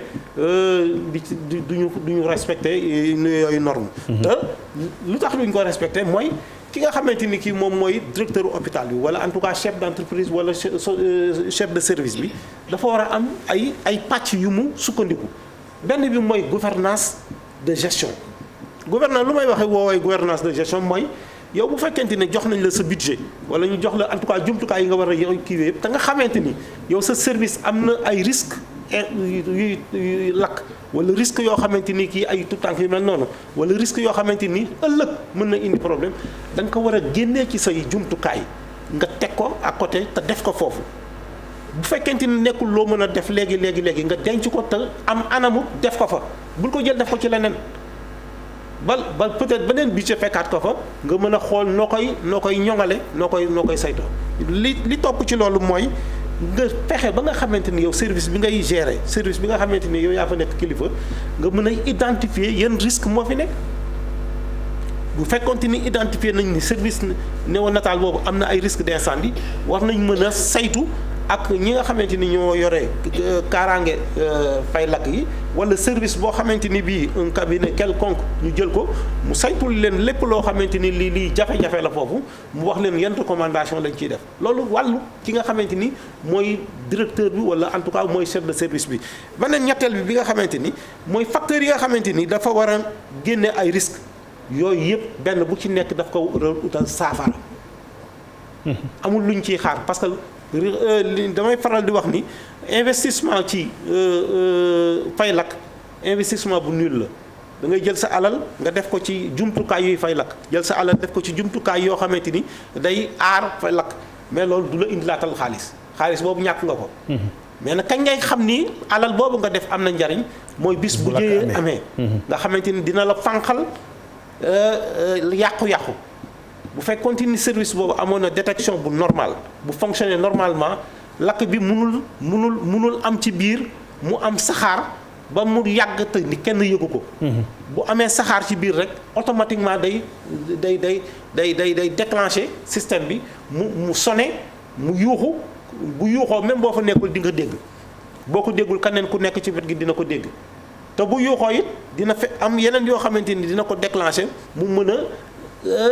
indi saafara ci loo xamante ni lii xëy na peut-être mënoon na bañ a egsi foofu. donc yooyu yëpp dafay nekk. bay jeexale mooy. boo saytoo loolu nga am gouvernance de gestion foofu nga saytu yan gàllankoor moo war a mën a am ci sa service mais da nga war a former sa personnel bi dañu leen war a former organiser leen de sorte que. bu fekkente ni jëya am na kenn ku nekk xam nga yow lan moo ci sa pàcc ci jëya boobu. dans docteur Fatou Mbaye Sylla wax na léegi nii. ci kaawu Tivaouane bi formé nañu leen bu ñu dégloo yenn commentaires yi. déglu ñi nga xamante ni ñoo fekk mbir yi bi njëye yi amee. xamatuñu woon naka la ñuy def. non am ñoo xamante ni dañoo génn bàyyi fa lépp dem seen yoon loolu nag moo jaaduwul ci formation ak organisation. yow kay bu jëyee amee da ngay am nga rôle boo war a jouer da ngay jëm ca jëye ba fexe yow noo ci mën a indee sa partition. donc loolu daal nekkoon na lu mu mën a joxe. en attendant que docteur Fatou Mbaye Sylla dafa am benn boo xam ne colonel Moussa Niang dugal na ko parce que li fi jaar lu bëri dañoo pointer aussi responsabilité souvent personnelle yi ci jéyee yeneen yi nga xam ne nii jaar na fi ci actualité bu mujjee bi yi pointer responsabilité infirmière responsabilité sage-femme responsabilité leneen ak leneen ci lu ngeen xam ci kaawu Tivaouane bi est-ce que ña waroon saytu ña nga fa woon est-ce que c'était permis nit bañ a nekk ci salle bi ak leneen ak leneen ak leneen ba ñu bañ a mën a sauver xale yi ndax li colonel Moussa Niang wax ci ne lakk gi mën naa am saxaar gi mën naa jolli waaye quand même war nañoo mën a balaa moo toll ci lor ñu xëy na sauver xale yi rawale leen est-ce que loolu nekkoon na seen préoccupation pour ngeen xam ci dara tey. xam nga moom dafa wax léegi ne dégg na ci ay commentaires ñu ne. xam nga mënoo ci basé wu pour wax dara man ñun bañ fa demee ak monsieur le ministre def nañ surtout évaluation bi directeur def rapport bi jox ñu xam nga wax ak wax enquête rek moo ñu mën a déterminer. wax naa ko sànq dinaa ko waxaat li ñu wax d'après les propos de le rapport de la directrice les gens ont été formés même le colonel Canard a envoyé un message de félicitations par rapport au progrès qu'ils ont fait benn ñaar nee naa la garde bi médicalisé nañ ko ña nga woon ci biir ñoo ma ko confirmé man nekkuma foon au moment des faits ka fa nekkoon nee na loolu moo fa nekkoon y a un gynécologue fa lañ ko fekk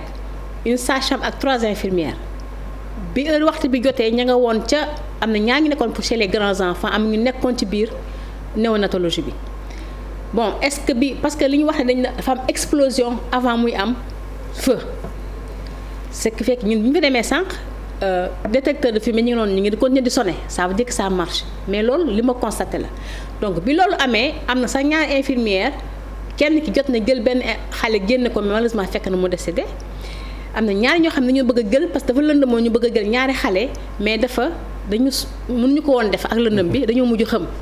ci biir ñu génn leen yóbbu leen urgence donc loolu la ñuy décrire les faits on suppose que noonu la demee mais loolu y a que l'enquête qui peut mener am na ñoo xam ñoo ne am na 13 décès alors amul 13 décès donc li commentaires yi mënuma ci sori ñu li ñuy rapport bi ñu directeur bi jox nañu mën a xayma jàppandi ci entendant rapport si na li génn par rapport ak li ñuy wax ci comment on appelle ça encore li ñu doon wax léegi dafa circuit bi ñu xam lan la ak enquête lan lay joxe mais ñun suñu preuve loolu du preuve situation bi analyser nañ ko def nañu rapport li lañ mën a jox maintenant nag bu ñu ñëwee ba ci biir dinañ xam lan moo wëndu lii yëpp ndax problème électricité la wala problème défaillance humaine la wala défaillance technique mais en ce moment là nañ jël toutes les dispositions qu'il faut pour corriger loolu parce que à chaque fois loolu mooy suñu rôle affaire yi quelle que soit par ailleurs la situation en toute objectivité avec toute la froideur requise da ngay xool xayma yi fii bu waree jël ay décision ñu jël décision su fekkee loolu xam ne nag lu waroon ñëw la ñu xam ne lu waroon ñëw la donc loolu ci loolu la ñu nekk sànq maa ngi dégg ñu naan yeneen ñu toll sax naan un grand malade un grand corps malade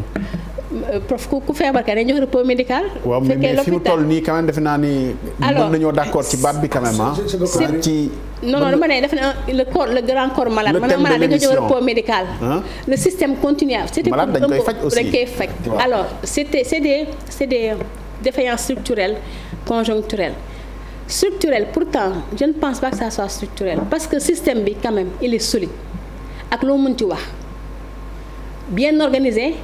bien normé en pyramide ce système-là qui de plus en plus construit des postes de santé des centres de santé et des hôpitaux pour rendre accessibles les soins ñi ngi tabax système bi mooy yokkat ay ressources humaines la woon il y a 10 ans du woon léegi rare ngay dem ci hôpital amul spécialiste même boo nee ba fonga limi tey hôpital Mame Dabakh bi bu kañ lañ fa mujj envoyé ci kii bi 20. mais docteur loolu bokkul ak lii quand même li ñuy rapporter tous les jours dans l'actualité ah. les spécialités c'est très rare quand même ci yenn régions yi. sur 40 yenn régions si tellement benn. honnêtement je peux citer vraiment de mémoire mais ci actualité bi quand même que des populations se plaignent que amuñu soit gynécologue amuñu chirurgien. loolu quand même. je pense que lu ñuy yedd sama njëlbeenu wax. c'est-à-dire booy xayma da ngay xayma fa nga jógee ak fa nga jëm nee naa la ba tey li ñu def lu mu mën ci toll doyul d'accord nañ ci. dañoo war a làbbal dañoo war a yokk pour wax rek ne boo xaymaa fa ñu jóge woon en tout cas ci 2-3 dernières années yi am nañ effort yu am solo yu ñu def ci terme construction réhabilitation ressources humaines hôpital Mame Dabakh boobu rek. affecté nañ fa 18 médecins 18 agents donc 11 médecins 9 spécialistes cardiologues urologues et cetera boo demee tey hôpitaux yu bees ñu ubbi c'est rare hôpital bu ubbi tey ñu commencé faj néew ñu baax na de néew ñu doy na de mais des na mais soo ko xaymaa nam daan taree di metti wàññeeku na hôpitaux yi ñooy tabax ñooy faj 3 millions de personnes par an benn waru ci waroon décédé mais mun yàlla ñun ñooy faj mais yàllaay wëral donc waxuñu ne yépp dafa baax mais quand même ay jéego mi ngi am maintenant il faut ñu comprendre aussi la woon dafa woon ni colonel wax na ko léegi dans ces hôpitaux là on a donc 11 milliards c'est juste pour son information on est presque entre 17 et 19 milliards mi ngi yokk sans compter entre 3 et 5 milliards yi ñuy jox en investissement hôpitaux yi chaque année pour ñu mën a jënd équipement mën a réhabiliter sans compter 1 à 3 milliards yi ñuy jox jéem muy gën ay matériel laboratoire gën fi ay scanner et cetera mi ngi ñëw yéen a ngi koy gis loolu aussi ñaa ngi koy gis newuñu doy na tey boo demee ci hôpitaux régionaux yi à part ñoom gisuma hôpital bu amul scanner donc la demande est de plus en plus importante sa population dañuy exigeante kenn bëggatul dox 2 kilomètres gisoo centre santé bu baax kenn bëggatul dox 2 kilomètres gisoo spécialiste d'accord nañ ci mais nag bu ñu état bi defee effort bi monsieur le président def ko monsieur le ministre def ko il faut aussi li ñu ko wax ñu changer mode de gouvernance la réforme amoon na bañ koy def amoon na njëriñ parce que dañu bëggoon hôpital nekk comme entreprise pas pour wut bénéfice mais mu am gestion privée bu ñu la joxee dërëm bi mu am efficacité hôpital mënuñu jox subvention nga ne waa dafa ma manque ce n'est plus un problème de moyen bu ñu la joxee xaalis da nga koy justifier la satisfaction du patient donc la woon il y a 10 ans mënutul nekk la réforme atteint ses limites moo tax monsieur le président di wax balaa may investir dañuy def ay réformes yu bees accompagner la réforme hospitalière mode de gouvernance bi bu ñu la joxee 2 milliards da ngay wane 2 milliards fii laa ko jox malade bu ñëwee moom yoonam nekku ci hôpital am na xas ba am bor dafa bëgg su ñëwee ñu jël ko ci instant yi faj ko médicament am lépp am te loolu la ñuy laaj léegi suñu structure yi comme muy médecin chef de district bi muy directeur d'hôpital bi mode de gouvernance boobu la ñu war a indiwaat. mais mode boobu dafa mel ni dafa indi lu bees conflit yi nga xam ne day am ci administrateur wala gestionnaire hôpitaux yi ak ñi nga xam ne ñooy personnel soin médecins yi parce que bëri na tey structure yoo xam ne conflit am na ci diggante directeur hôpital ak ay médecins est-ce que dafa lié ak réforme yi ngeen bëgg def am déet. xam nga conflit moom mënul ñàkk ñiy def management nee nañ conflit partenaires yi nga xam ne peut-être toppatoo wér-gu-yaram malade bi li nga wax léegi la rek malade bi moom bëggul xam conflit bi nekk diggante gestionnaire bi ak médecin bi nga xam ne moo koy faj ñëw ñu faj ko moom mooy yitteem réforme bu fekkee ni conflit yooyu lay indi aussi est-ce que baaxul ñu xoolaat ko. xool xam nga prof wax na ko léegi même colonel wax na ko xam nga bi ñuy def motivation bi nga ne hôpital su liggéeyee 100 francs day jël juróomi dërëm yi jox ko personnel bi pour motivation principe bi li ñu ko bëggoon def mooy ka nekk fa ngay liggéeyee ñu ndàmpaay la mais peut-être dañ ko calculer mooy xaw a metti parce que soo jëlee normalement motivation dañ koy gën ci bénéfice bi. mais bon li ñu naan akki bu amee dootoo ci dellu si loolu muy benn. ñaar aussi hôpital oui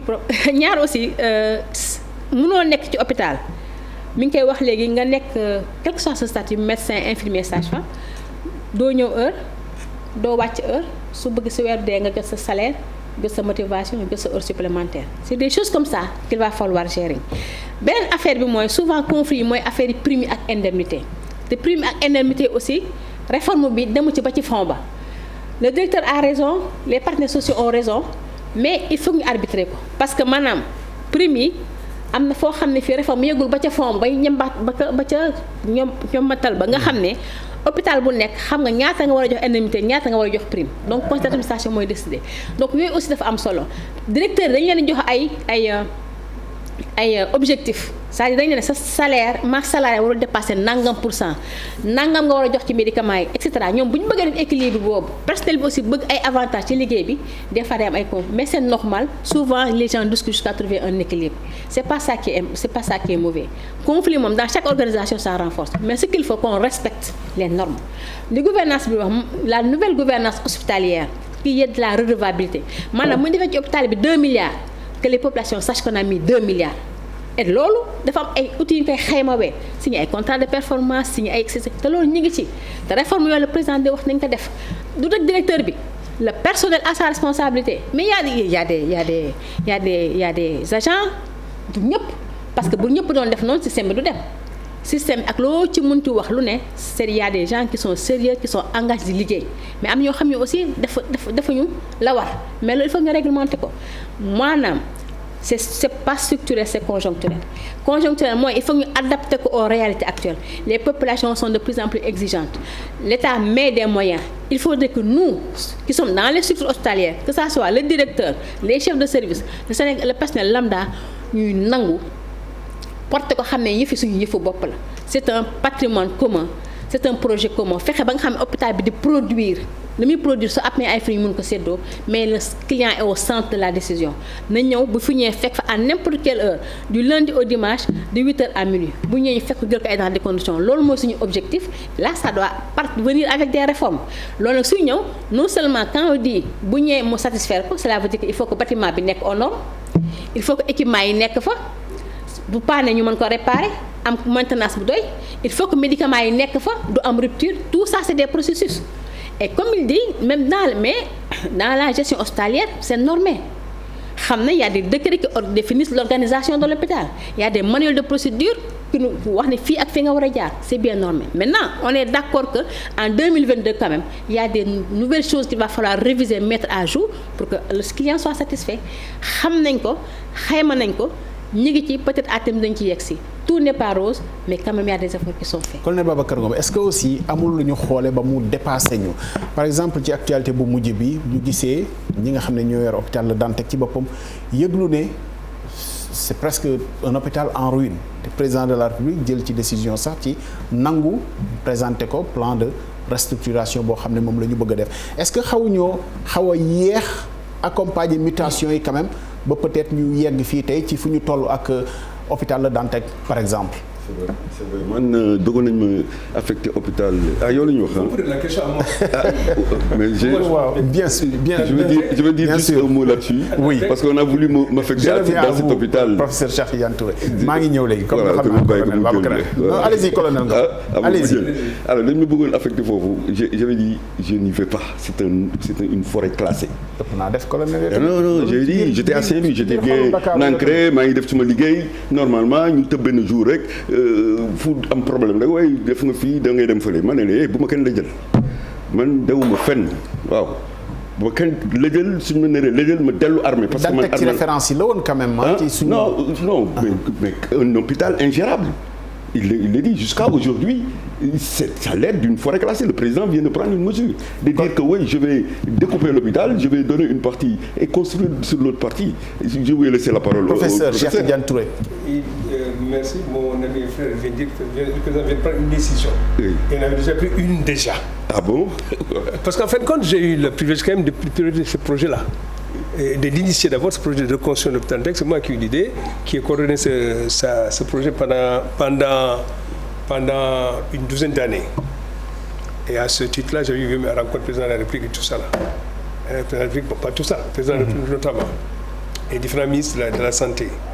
Et même, bon, ce qui est là, il y a une cérémonie de lancement des travaux de l'hôpital Dantec à un moment donné. Au Radisson Blu, oui. Avec l'entreprise chinoise de génie civil à l'époque, le bureau espagnol d'architecture et le bureau américain de contrôle. Il y a eu une cérémonie avec le directeur de cabinet du ministre de la Santé à l'époque. Discours, moi je fais le discours et tout ça. Et puis on a déjeuné ensemble et puis on attendait que la première pierre soit posée. Aucune pierre n'a été posée à l'époque, et puis j'ai attendu 2 mois, et puis je demande à la rencontre du ministre de la Santé, M. Diouf Sarr. Alors là, je crois qu'il y a eu une incompréhension quand je lui ai demandé pourquoi, alors qu'il y a une cérémonie de lancement des travaux, il n'y a pas encore eu, avancé wul. mun daal dañuy daal xool daal ndax daal lii daal si sur le plan financier ndax mën a nekk quoi mën a nekk. man ko man daal xanaa dégguñ ci wax de. gars yi dañuy def li ñuy wax BOT. Sénégal bi def benn dërëm ñoom ñooy def seen ils ont 100 milliards de francs et quelques dañ koy tabax. exploité ba pendant 7 ans. jox ko Sénégal. man ma xamul daal après on s'est pas entendu daal man j'ai pas compris. Et puis bon on devait se revoir en fin de compte j'ai compris là qu'il y avait peut-être des dossiers politiques j'ai pas insisté. Si bien que la décision en fin de compte c'est parce que commission médicale bi ñoom ñëpp li am moo daal le projet initial li amoon mooy c'est Dantec c'est 6 hectares. On avait fait un projet et qui avait suivi tout le processus donc de validation. Voilà, l'État d'accord pour le faire. Et on attendait, rien ne s'est fait. Bon, li am moo di un hôpital pour que il faut une superficie idéale de 6 hectares.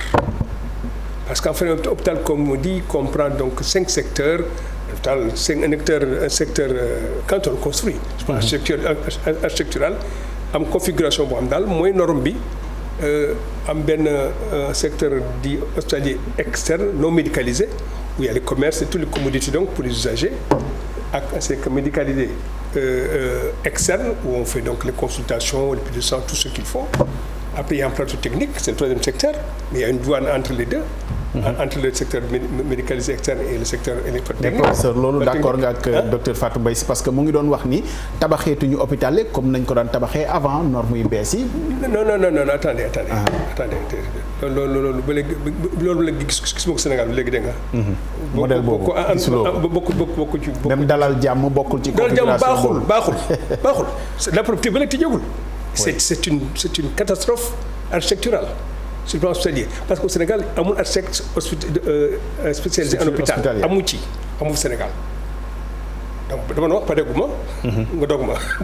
nga dog ma donc bopp la technique après am mooy hospitalisation après ñu wax les dépendances ou la pharmacie les laboratoires et autres là et enfin il y a un secteur qui est donc les urgences qui est un secteur donc autonome satellite de l'hôpital autonome satellite de l'hôpital waaw noonu la war a demee léegi dégg nga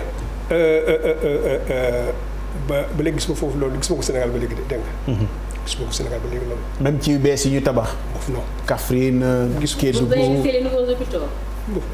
j'ai fait un tour rek mais rek gis ma ko. Voilà, vous n'avez pas visité. Parce que quand même c'est vrai que les gens 6 hectares actuellement dans Dantec, excusez-moi de vous excusez-moi. Allez-y, vous pouvez quand même. Dantec c'est 6 hectares.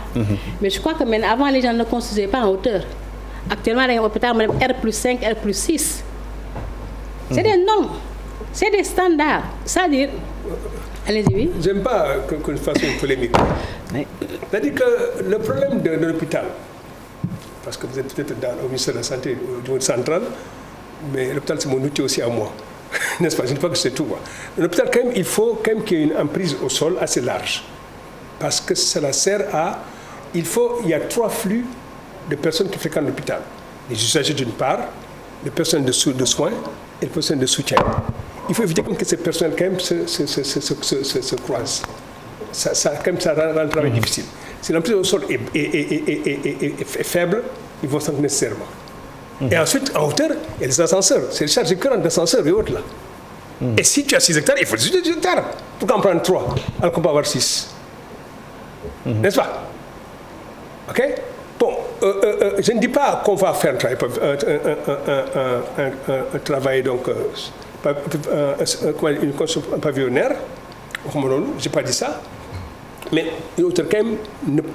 pas trop conséquente. Ça veut dire quand même l'utilisation d'ascenseurs et donc d'éviter quand même des charges récurrentes qui vont grever un peu donc le fonctionnement de l'hôpital. Ça c'est à éviter. Voilà. Alors, madame, j'ai évité. Bon, c'est vrai que ce que vous dites est vrai. J'ai étudié en France, au Canada, j'ai travaillé en Amérique. J'ai beaucoup circulé dans ces hôpitaux. J'ai depuis 40 ans venu aux hôpitaux. Depuis 40 ans. Donc, plus de 40 ans d'ailleurs, parce qu'en fait, je suis retraité depuis 6 ans maintenant. Mais bon, oui, en hauteur, mais ce n'est pas souhaitable.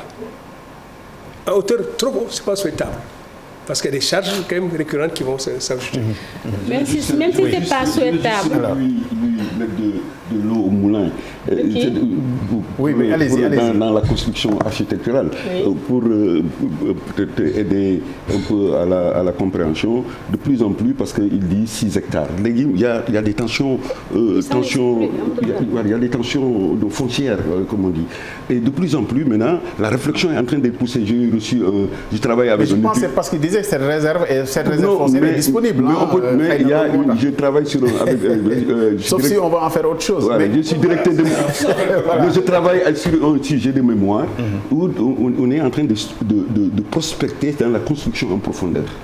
La construction souterraine. C'est-à-dire que maintenant, dans les normes internationales, on autorise à construire 30 mètres sous sol. Est-ce que ce n'est pas une voie devant les tensions dans les tensions que nous avons, je pense que nous, on a d'autres soucis aujourd'hui quand même. On vous donne 3 hectares. Ça c'est vrai, c'est quand il n'y a pas 6 hectares. Voilà. Vous savez, monsieur Cissé, il y a des décisions qui sont politiques. Si l'État décide de construire sur 6 hectares, 3 hectares, ce n'est pas nous qui prenons la décision. Mais l'essentiel est que l'hôpital réponde aux normes par rapport à la circulation, à la disposition des services, etc. etc. Et ça, je crois qu'on est suffisamment outillé pour le respecter. L'autre élément, c'est par rapport à Dantec. Effectivement, il a des projets qui datent de longtemps. Li mu wax dëgg la te projet bi yàgg na. te moom wax liggéey na ci lu bari. la wundu woon ba tax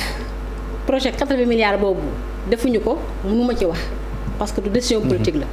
mais biñ ko reprendre parce que même avant que personnel bi di wax dans le plan de résilience bi ñu def dañuy prévoir reconstruire Dantec ak yeneen ak wax naa ko léegi hôpitaux yëpp la ñuy reprendre même construire yenn hôpitaux niveau 4 def Dalal Jàmm hôpital niveau 4 dina ñëw ci Dalal Jàmm. léegi 80 milliards mënatul nekk parce que biñ koy def instant boobu Dalal Jàmm nekk fi woon. yenn hôpitaux yi amuñu woon yenn équipements yi donc dañ ko redimensionner et je crois que fi mu nekk motif de satisfaction la. moom ñu formé ña nga fa ñoo constitué équipe commission médicale d'établissement bi commission médicale d'établissement bi nag day joxe son projet médical maintenant architecte yeeg ministère rek seen xarit ñu def ko projet hôpital te loolu ñu ngi ci je crois que le président joxe ne ay délais yu ferme incha allah 24 mois la wax ñu mën ko livrer. deuxième élément bi mooy affaire Dalal Jàmm prof je crois que gën nga Dalal Jàmm Dalal Jàmm a dépassé a fonctionné moi j'ai piloté le projet Dalal Jàmm c'est presque bouclé. Depuis quand? Dalal Jàmm quelqu'un disait dans des temps yi déggoon naa ko doon wax naan Dalal Jàmm ubbiwul parce que amul sax intervention chirurgicale on a fait presque 2000 interventions l'année dernière en 2021. moi j'ai fait président visité na ko ñëpp gis nañ ko fii laboratoire de référence parce que lépp man ak saoudien yi on a mis un petit comité ministère des finances ñoo ñëpp ñoo liggéey ci projet Dalal Jàmm benn loo moo ci des pour ñu finaliser ko actuellement spexit bi ñëw na scanner bi ñëw IRM bi ñëw na.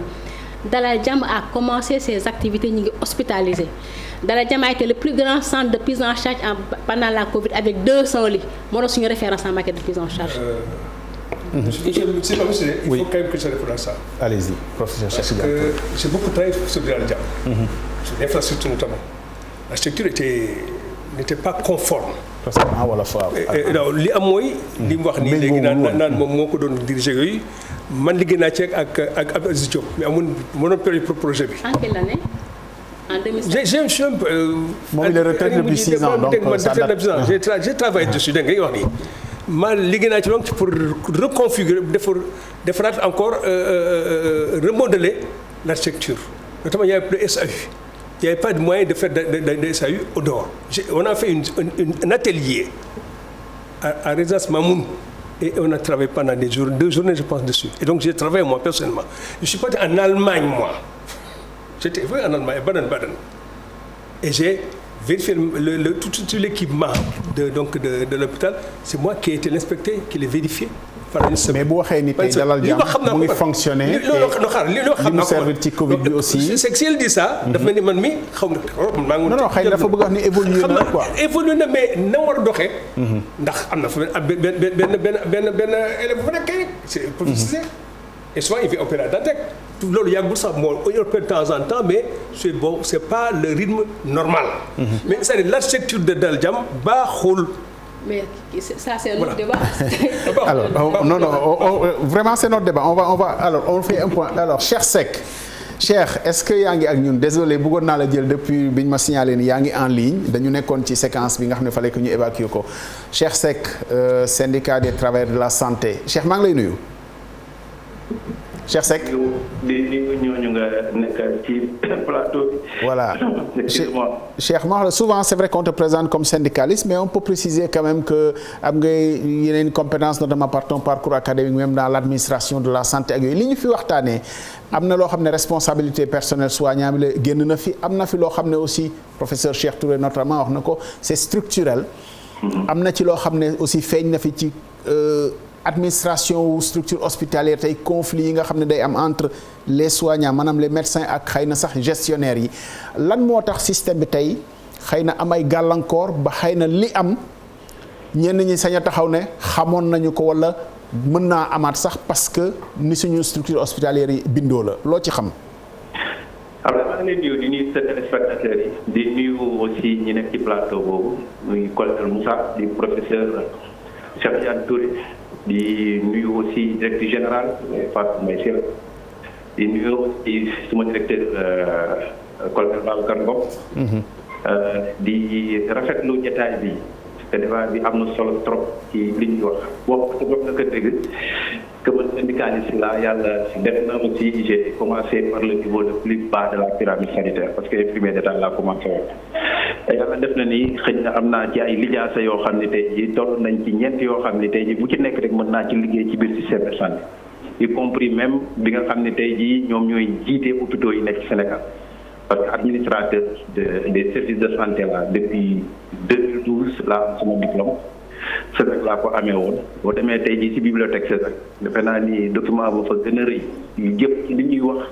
ci mbirum hôpitaux yi defe naa ni c'est un document de plus de 200 pages boo xam ni bi may def sumay mémoire di ko def recherche ñaar laa ci gisoon ñu bind ci sur la réforme hospitalière donc li nga wax loolu dëgg na mais loolu moo am solo li am solo mooy li nga xam ne tey jii ñu ngi koy def ci système te lépp lu ci def rek même si métier infirmier bi nga xam ne moom laa commencé sax bu ma ci delloowaatoon tey jii te tey dama koy exercer dafa tey dinaa koy exercer parce que man dama gëm système de santé dama gëm service public moo tax sax ñu nekk lii lépp ñu koy wax mais dama ne rek lépp lu am solo mooy ci système de santé bi toujours damay poser problème boo xam ni dañu raté li nga xam ni moom mooy réforme bi nga xam ni moom la ñu mënoon def en 98 c'est vrai lancé woon nañ ko mais on n'a pas eu le courage d'aller jusqu'au bout de la logique parce que bu ñu njëkk lu ñuy wax dafa amoon lu ñu doon wax CHU mooy centre hospitalier universitaire nga xam ne université ci boppam ñoo ñi nga xam ni ñoom ñoo yoroon ba am na ay temps mu am ay problème yu rëy ci hôpital bi ñu doon wax Antec ba tax moom boobu nommé directeur bi daawul am pouvoir parce que dañ daan tooj sax naan dafa amoon ay banquistan professeur Cheikh Tidiane dama baax donc bi ñu ko daan def dañ daan def naan professeur yi dina am pouvoir ku ci nekk da nga yor sa service mais sa service ba sax yow yaay gérer sa personnel yaa pour sa secrétaire même ci ñi lay facturer ak yooyu yëpp yaa ko doon yor bon c'est après que lu bëri xëy na boo nekkul directeur boo xam ne am na courage doo mën a ñëw affronter yenn affaires yi pour mën koo def parce que yaa xalaat sa poste ñu bàyyi la fa loolu problème la beneen problème bi moo di tey jii bu ne dañu def un système hospitalier la gën a jiitu mooy ñu mën a définir le poste mooy tey jii mënoo exercer fonction wu médecin tant que amuloo diplôme d'état en médecine mënoo exercer fonction wu infirmier sans pour autant nga am diplôme bi la permettre nga mën a nekk infirmier tey jii dama koy wax toujours da ngay dem ci enseignant wala nga dem commissariat de police bu nekk commissariat de police la danaan commissaire ba moo koy diriger parce que kooku jaar na ba am diplôme commissaire nga dem ci enseignement ñu ne la ka nekk proviseur fekk na koo xam ne nekkoon na ci système bi ba yàgg ca am li jaakaam pour mën ca nekk ñu ne ka nekk censeur aussi la même chose mais santé rek ngay gis ñu ne la pour nommer un directeur d'hôpital te loolu texte yi depuis 98 ñu ngi ko def ñëpp defoon nag xam nañu taxoon ñu def ko xëy na porte-parole la boo xam ni xëy na xalaatu woon ni am nañ lijaasa yu leen permettre ñu nekk ay directeur moo tax ñu ubbi porte-parole boobu daal ne il faut être un fonctionnaire de la hiérarchie A d'ailleurs un fonctionnaire de la hiérarchie A boobu sax ci boppam dem na ba sax ñoom dafa am tricherie ci biir parce que balaa ngay nekk hiérarchie A da ngay nekk fonctionnaire te ñi nekk fonctionnaire sont régis par la loi 6133 portant statut général du fonctionnaire même tu peux être un agent de l'administration nekk un agent décisionnaire ou bien un agent non fonctionnaire ça veut dire que day poser problème ñu ne la léegi yow mii pour nga nekk directeur d'hôpital rek amal diplôme boo xam ni c'est équivalent à bac plus 4 parce que c'est à partir de bac plus 4 4 nga lay dugal ci hiérarchie A ça veut dire que yow moomu Ablaye Cissé mën na ñëw tey jii ñu nomal la directeur d'hôpital te kenn du ci wax dara mën na jël commissaire de police nommé ko directeur d'hôpital te kenn du ci wax dara te on a toujours dénoncé ñun ba ñu toogee nekk syndicaliste bi ñu ne ñun dañoo bëgg a nekk dañoo dem defi ji concours CESAC yàlla xam ne man bi may def concours CESAC bi ñu koy def ci sur le plan africain fii Sénégal kenn raw ma fi woon premier laa jël mais Ablaye nee naa la toog naa ñaari at presque pour mu am bourse au niveau du ministère on me l'a refusé j'étais obligé ma dem banque fay suma xaalis pour mën a dem jàngi parce que maa xamoon li ma bëgg ça m'a pas empêché de continuer à servir le système de service public c'est-à-dire il y a trop de frustrés dans le système de santé bu man kese gis nga promotion bi ma nekk en 2012 on était 2 Sénégalais kenn ki ñu ngi tudd Adama Sow boo demee actuellement moom mooy chef de service administratif hôpital Mbour depuis 2012 kooku ma lay wax handicapé la billahi rus naa sax di ko wax tey jii bu doon ñëw foofu day nekk ci pousse-pousse kenn mësu ko nommé directeur d'hôpital parce que politique et c'est un gars extrêmement compétent dans le système damay rus sax par yenn saa yi di wax et du moom kese bëri na presque man gis naa ay ñu bëri nekk ñu jaar CESAC yor seen diplôme mat nañ plus d'une vingtaine ou d'une trentaine ñoom ñëpp dañ leen mettre au frigo nga xëy koo xam ne day ñëw rek tey rek ñëw rek parce que day politiqueal nit ñu nommé ko directeur d'un hôpital kooku ñëw di la chef di désigner à ta place dafay poser ay problèmes au-delà de cet état de fait xam nga genre directeur yooyu moo tax ñuy am par yenn saa yi yenn complexe vis-à-vis ay décisions yu ñuy jël moo tax toujours Babacar Ngom mi ngi noonu toog le colonel defe naa ni ku xam man moom li mu raaj kenn raagu ko moom xam na ko mais pourquoi may d'accord ak moom ci lenn parce que à une certaine période de la vie moom am na ful ci yenn affaire yoo xam ni il a toujours marqué son autorité et loolu lu am solo quel que soit nit moo ko contre bu desee lu mu jël responsabilité am na fi jël ko malheureusement dinañ toll koo xam ne di nga nama ay directeurs yoo xam ne leneen lu gars yi def dañuy am complexe vis-à-vis de ces mêmes personnes duñ ko def tey jii dama ci hôpitaux yi nekk ci Sénégal yëpp naa la wax de ci Dakar gi à l'heure actuelle je parle ci kii boobu toog nañ ay moment médecins yi bu mu monter la garde tey jii boo demee urgence doo ko fekk sëñ est-ce que vous pensez que c'est normal dans une structure hospitalière de référence et pourtant le ministre avait pris une décision ne moom dafay jël na pour def ko mais bu ko jëf pression yu mujj dafa reculer est-ce que vous pensez. Cheikh, merci beaucoup. On l'a perdu, mais je pense qu'il a déjà dit l'essentiel. Docteur Fatou Mbaye Sylla, je pense quand même que problème yi Cheikh Seck di wax tey ñu war ko peut-être buñ ko sooxaalee gàllankoor lay doon ci système bi quand même c'est-à-dire est-ce que li ñuy wax ñoom da ngeen koy dégg wala da ngeen jàpp ni rek bon ñoom seen rôle seen position seen posture la ñu nekk posture de syndicaliste le corporatisme la et que yéen ni ngeen di doxalee yéen a ngi doxal aussi est-ce qu'on peut entendre ce qu'il dit quand même. bon yu bëri dégguma si li mu wax li ma jot a dégg mooy li mu wax ci nomination directeur yi. Tout à fait. je crois que sànq colonel mi ngi doon tooñ sax naan il faut laisser les médecins soigner les gestionnaires gérer mais médecin qui s'est soigné qui s'est géré quand même il n'est pas mauvais parce que ku nekk am nga sa profil de carrière. Maintenant nomination comme vous l'avez ñëpp wax nañ ko fii c'est sur proposition de monsieur le ministre de la santé que le président nomme mais quand il y a des profils qu'on cherche de plus en plus am nañ ay gestionnaires de santé il y a des médecins qui sont partis faire gestionnaire administration hospitalière aussi mu am nañ possibilité. Beaucoup de médecins sont directeurs d'hôpitaux d'ailleurs. Voilà souvent les gens disent que c'est du gâchis mais il y a des gens aussi qui choisissent leur carrière boo defee 10 ans wala 20 ans qui service soin bu la neexee nga defaat leneen loolu kenn mënu ko tere kenn. Maintenant il y a une chose aussi sur lesquelles on est d'accord avec eux de plus en plus aussi avec les nouvelles exigences affaire dëkk bi ni muy demee de plus en plus bokk na ci li ñuy prévoir ñuy gën a renforcer compétence su directeurs yi pour ñu gën a méngoo ak jamono li valable ci directeurs yi moo valable ci personnel de santé bi parce que formation ko dafa am solo boo nekk système foo xam ne dans la santé de façon globale manager beeg médecin ñoom ñi ngi nii universitaires yi duñ toog 6 mois yu ñu deful congrès ñu def 6 mois yu ñu deful formation di former seen bopp di former seen étudiants pour être à jour di voyager loolu mooy àddina buy dox loolu ñoom dañuy proposer ay affaires ñu koy d'accord di ko mettre en œuvre wax na ko fii affaire ressources financières yi syndicats yu bëri xeex nañu bokk ci ñuy xeex ba ñu yokk subvention hôpitaux yi syndicalistes am ñu si xeex ba ñu temps monsieur le ministre Modou Diagne Fada ñu changé jël ay centre de santé érigé leen en EPS1 lu bëri dañ koy def seen plateforme revendicative jëwriñu santé bi jëfee ko fekkee ànd nag la nga xam ne moom mooy politique de santé bi mais peut-être ñoom lépp aussi ñu mën a jëfee mais wax dëgg yàlla ñu ngi leen di déglu am na ay cadre de concertation yoo xam ne ñu ngi ciy toog suñu waxee fekkee méngoo naag li Sénégal en tout cas li nekk politique de santé en matière hospitalière ànd na dañ koy def am na loo xam ni nag lu mel na statut du personnel ay at ñu ngi koy kaas dëgg la dina yombal liggéey bi parce que boo demee ci hôpital am na militaire am na universitaire am na personnel des collectivités territoriales am na contractuel du ministère de la santé vraiment dafa bëri ay statut dañu bëggoon statut yëpp nekk responsable directeur bi loolu dafa am lu muy ànd ci maanaam xaalis donc yooyu su boobaa il faut que ñu xayma ko biñ ko bëggee woon mettre en œuvre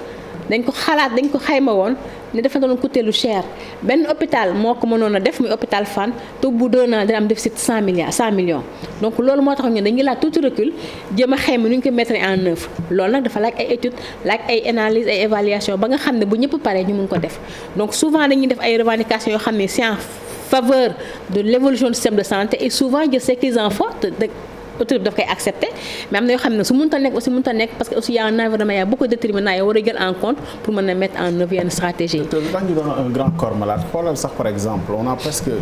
à l'inverse de fi ñuy wax ni plateau bi baaxul wala structure yi defuñ ci fa moyens yu doy même quand on a par exemple ce qu'on appelle les pôles d'infrastructure médicale Polymètre le cas de Mbour quand on a un plateau relevé et qui doit accueillir les patients on n'arrive pas à soigner ça a été quand même une catastrophe sur ce cas spécifique nit ñi toog ay weeri pratiquement at mënuñu faju parce que effectivement ci li nga xam ne moom lañ signé ci convention bi entre administration bi ak médecins yi doxul te mel ni kenn yilifu ko tamit kenn jëlu ci solution est-ce que am na solution. si léegi am na solution ñu ngi commencé waat déggoo. c'est que Polymètre c'est assez difficile il faut le dire les populations dafa xaw a metti population Mbour yi wax dëgg yàlla souffrir nañ ci lu bari te njort bu rafet moo ko wundu woon directeur bu fa njëkkoon a nekk ak waa FONSIS ñu signé woon benn contrat partenariat public privé mën nañ d'accord ni loo xam ne dañ koy commencer tester mën na am ay erreur xool nañ ko tey loolu c'est des leçons apprises bi nee ba si biir si jàngat bi na mu waroon a doxewu ko mais am na responsabilité yoo xam ne aussi ci ñun la parce que comité bi ñu mettoon en place daawul fonctionner normalement ba war a mën a ñu toog problème yëpp ñu jëm ko lijjanti l'un dans l'autre am na ay rëq-rëq d'accord nañ ci monsieur le ministre de la santé convoqué woon na réunion bañ a travail ci ñun équipe technique bi bañ a d'accord ci ne dañuy réviser contrat bi léegi ñoom ku nekk jox nga say input léegi def ko ensemble génn benn contrat bu bees actuellement trouvé nañ solution parce que même avant que syndicaliste di ci wax ñun doon nañ ci dox ba nga xam mais nag c'était assez particulier parce que xam nga contrat dafa obéir à des normes ay règles yu demee noonu mais wax dëgg yàlla dem nañ ba trouver solution léegi gëm naa ne lii la woon passé na dinañ ci jàngaat ëllëg suñu bëggee def contrat partenariat public privé dinañ xam ni ñu koy doxal parce que kii professeur bi nga doon wax léegi bioti maanaam hôpital nga jël di ko exploiter à terme nga fay xam nga loolu c'est un secteur social mënuñu ko comprendre boo ko sa la réforme privé mënu ñëw ci hôpital investir fa gérer ko à sa manière dafa am ay cas sociaux dafa am ay urgence yu bëri xam nañu ko war a gérer donc loolu aussi dafa jàngale ci ñun soo liggéey bu na la signé contrat partenariat public privé danañ xool yan anam lañ koy signé ndax ñu bañ ci amaat wax dëgg yàlla métti woo la régie me laisse 3 minutes colonel Babacar Ngom 1 minute malheureusement on est allé au bout on aurait aimé continuer encore parce qu'il y a énormément de choses à évoquer. C'était sur 2 mots. Okay. Redevabilité dont elle a parlé, la redevabilité. Le président veut mettre 500 milliards, mais il y a un problème, un préalable, la redevabilité. Qu'est-ce que la santé, le système propose au président de la République pour qu'il lâche les 500 milliards? Ça, il faut faire un effort là-dessus. Quand on sait que les directeurs donc arrêter le clientélisme, il faut les ACP qui durent 20 ans. Voilà. Donc nañu bàyyi yaama neex bi. yaama neex bi moo koy. waaw nañu bàyyi yaama neex bi nañu ñi nekk ci ay postes pendant ñaar fukki at. waaye di nga yeew ko ci benn place rek muy wëndaalu foofu après day nekk un désert. Et le problème c'est que nous avons aujourd'hui des déserts médicaux. que y a ñoo xam ne liggéeyatuñu sclérosé et rien nakkatuñu si fi ñu nekk alors leneen si redevabilité boobu lan la ñuy proposé président bi pour que mu sawar jënd xaalis beneen bi c'est kii bi c'est sur un nouveau concept la mortalité néonatale un nouveau concept de mortalité néonatale. Je ressens une contribution de Madame Hélène Tine qui nous dit il faut réévaluer tous les services de néonatal. Peut-être que jar na ko aussi par rapport ak on a un nouveau concept de mortalité néonatale. L'incendie est un nouveau concept. Je pense que ça va rentrer dans la bibliographie. Je vais écrire là-dessus. Je vais faire une publication. Colonel Moussa Niang. Voilà. Qu'est-ce qu'on peut envisager? Voilà. damay commencer rek ci lii mon grand ancien colonel Ngom wax. Le concept donc. de mortalité néonatale. lu ñu mën a arrêter la. Si on respecte les normes constructives. Si on respecte les normes de conception mais si on respecte li nga xamante ni moom la règlement bi wax ci mettre en place tous les dispositifs de sécurité ci mettre en place les équipes de sécurité mais les hôpitaux ci yenn standards yi dañu war a am équipe de sécurité. Il y a des pompiers yoo xamante ni ils sont à la retraite tout jeunes à 45 ans là mais nañu jël ñooñu 2 ou 3 yoo xamante ni liñ leen di fay ñu gérer situation yi. Et c'est possible. Beneen élément bi fi ma bëgg a terminer mooy l'ancien a parlé de construction ak madame la directrice de construction à haut niveau. Comment dirais-je en superstructure. Mais les constructions en superstructure le grand problème mooy su jëyee amee parce que évacuation dans un hôpital ak évacuation dans un autre établissement bokkuñu. Hôpital du ñëpp lañ mën a évacuer en même temps bu jëyee amee. am na ñoo xamante ni mënuñu leen évacuer ay malade ay bloc opératoire ay ñooñu kenn du leen évacuer c'est-à-dire que ci système construction bi ci la ñuy fexe ba nga xamante ni murs yi ak bâtiment yi ñu am dëgëraay yi benn dëgëraay ak benn stabilité boo xamante ni fu lakk mën a amee lu mat ñetti waxtu lakk bi warul mën a dugg foofu avant que pompiers yi wala structure organisée yi di ñëw di fay loolu donc ci loolu laa bëggoon terminer te it ci sous-sol yi dañu xam ne aussi public bi amuñu accès ci sous-sol bi au-delà de 4 mètres. Au-delà de 4 mètres c'est des laboratoires. Je pense que xam am nañu ay voilà je pense que yooyu daal suñ ko saytoo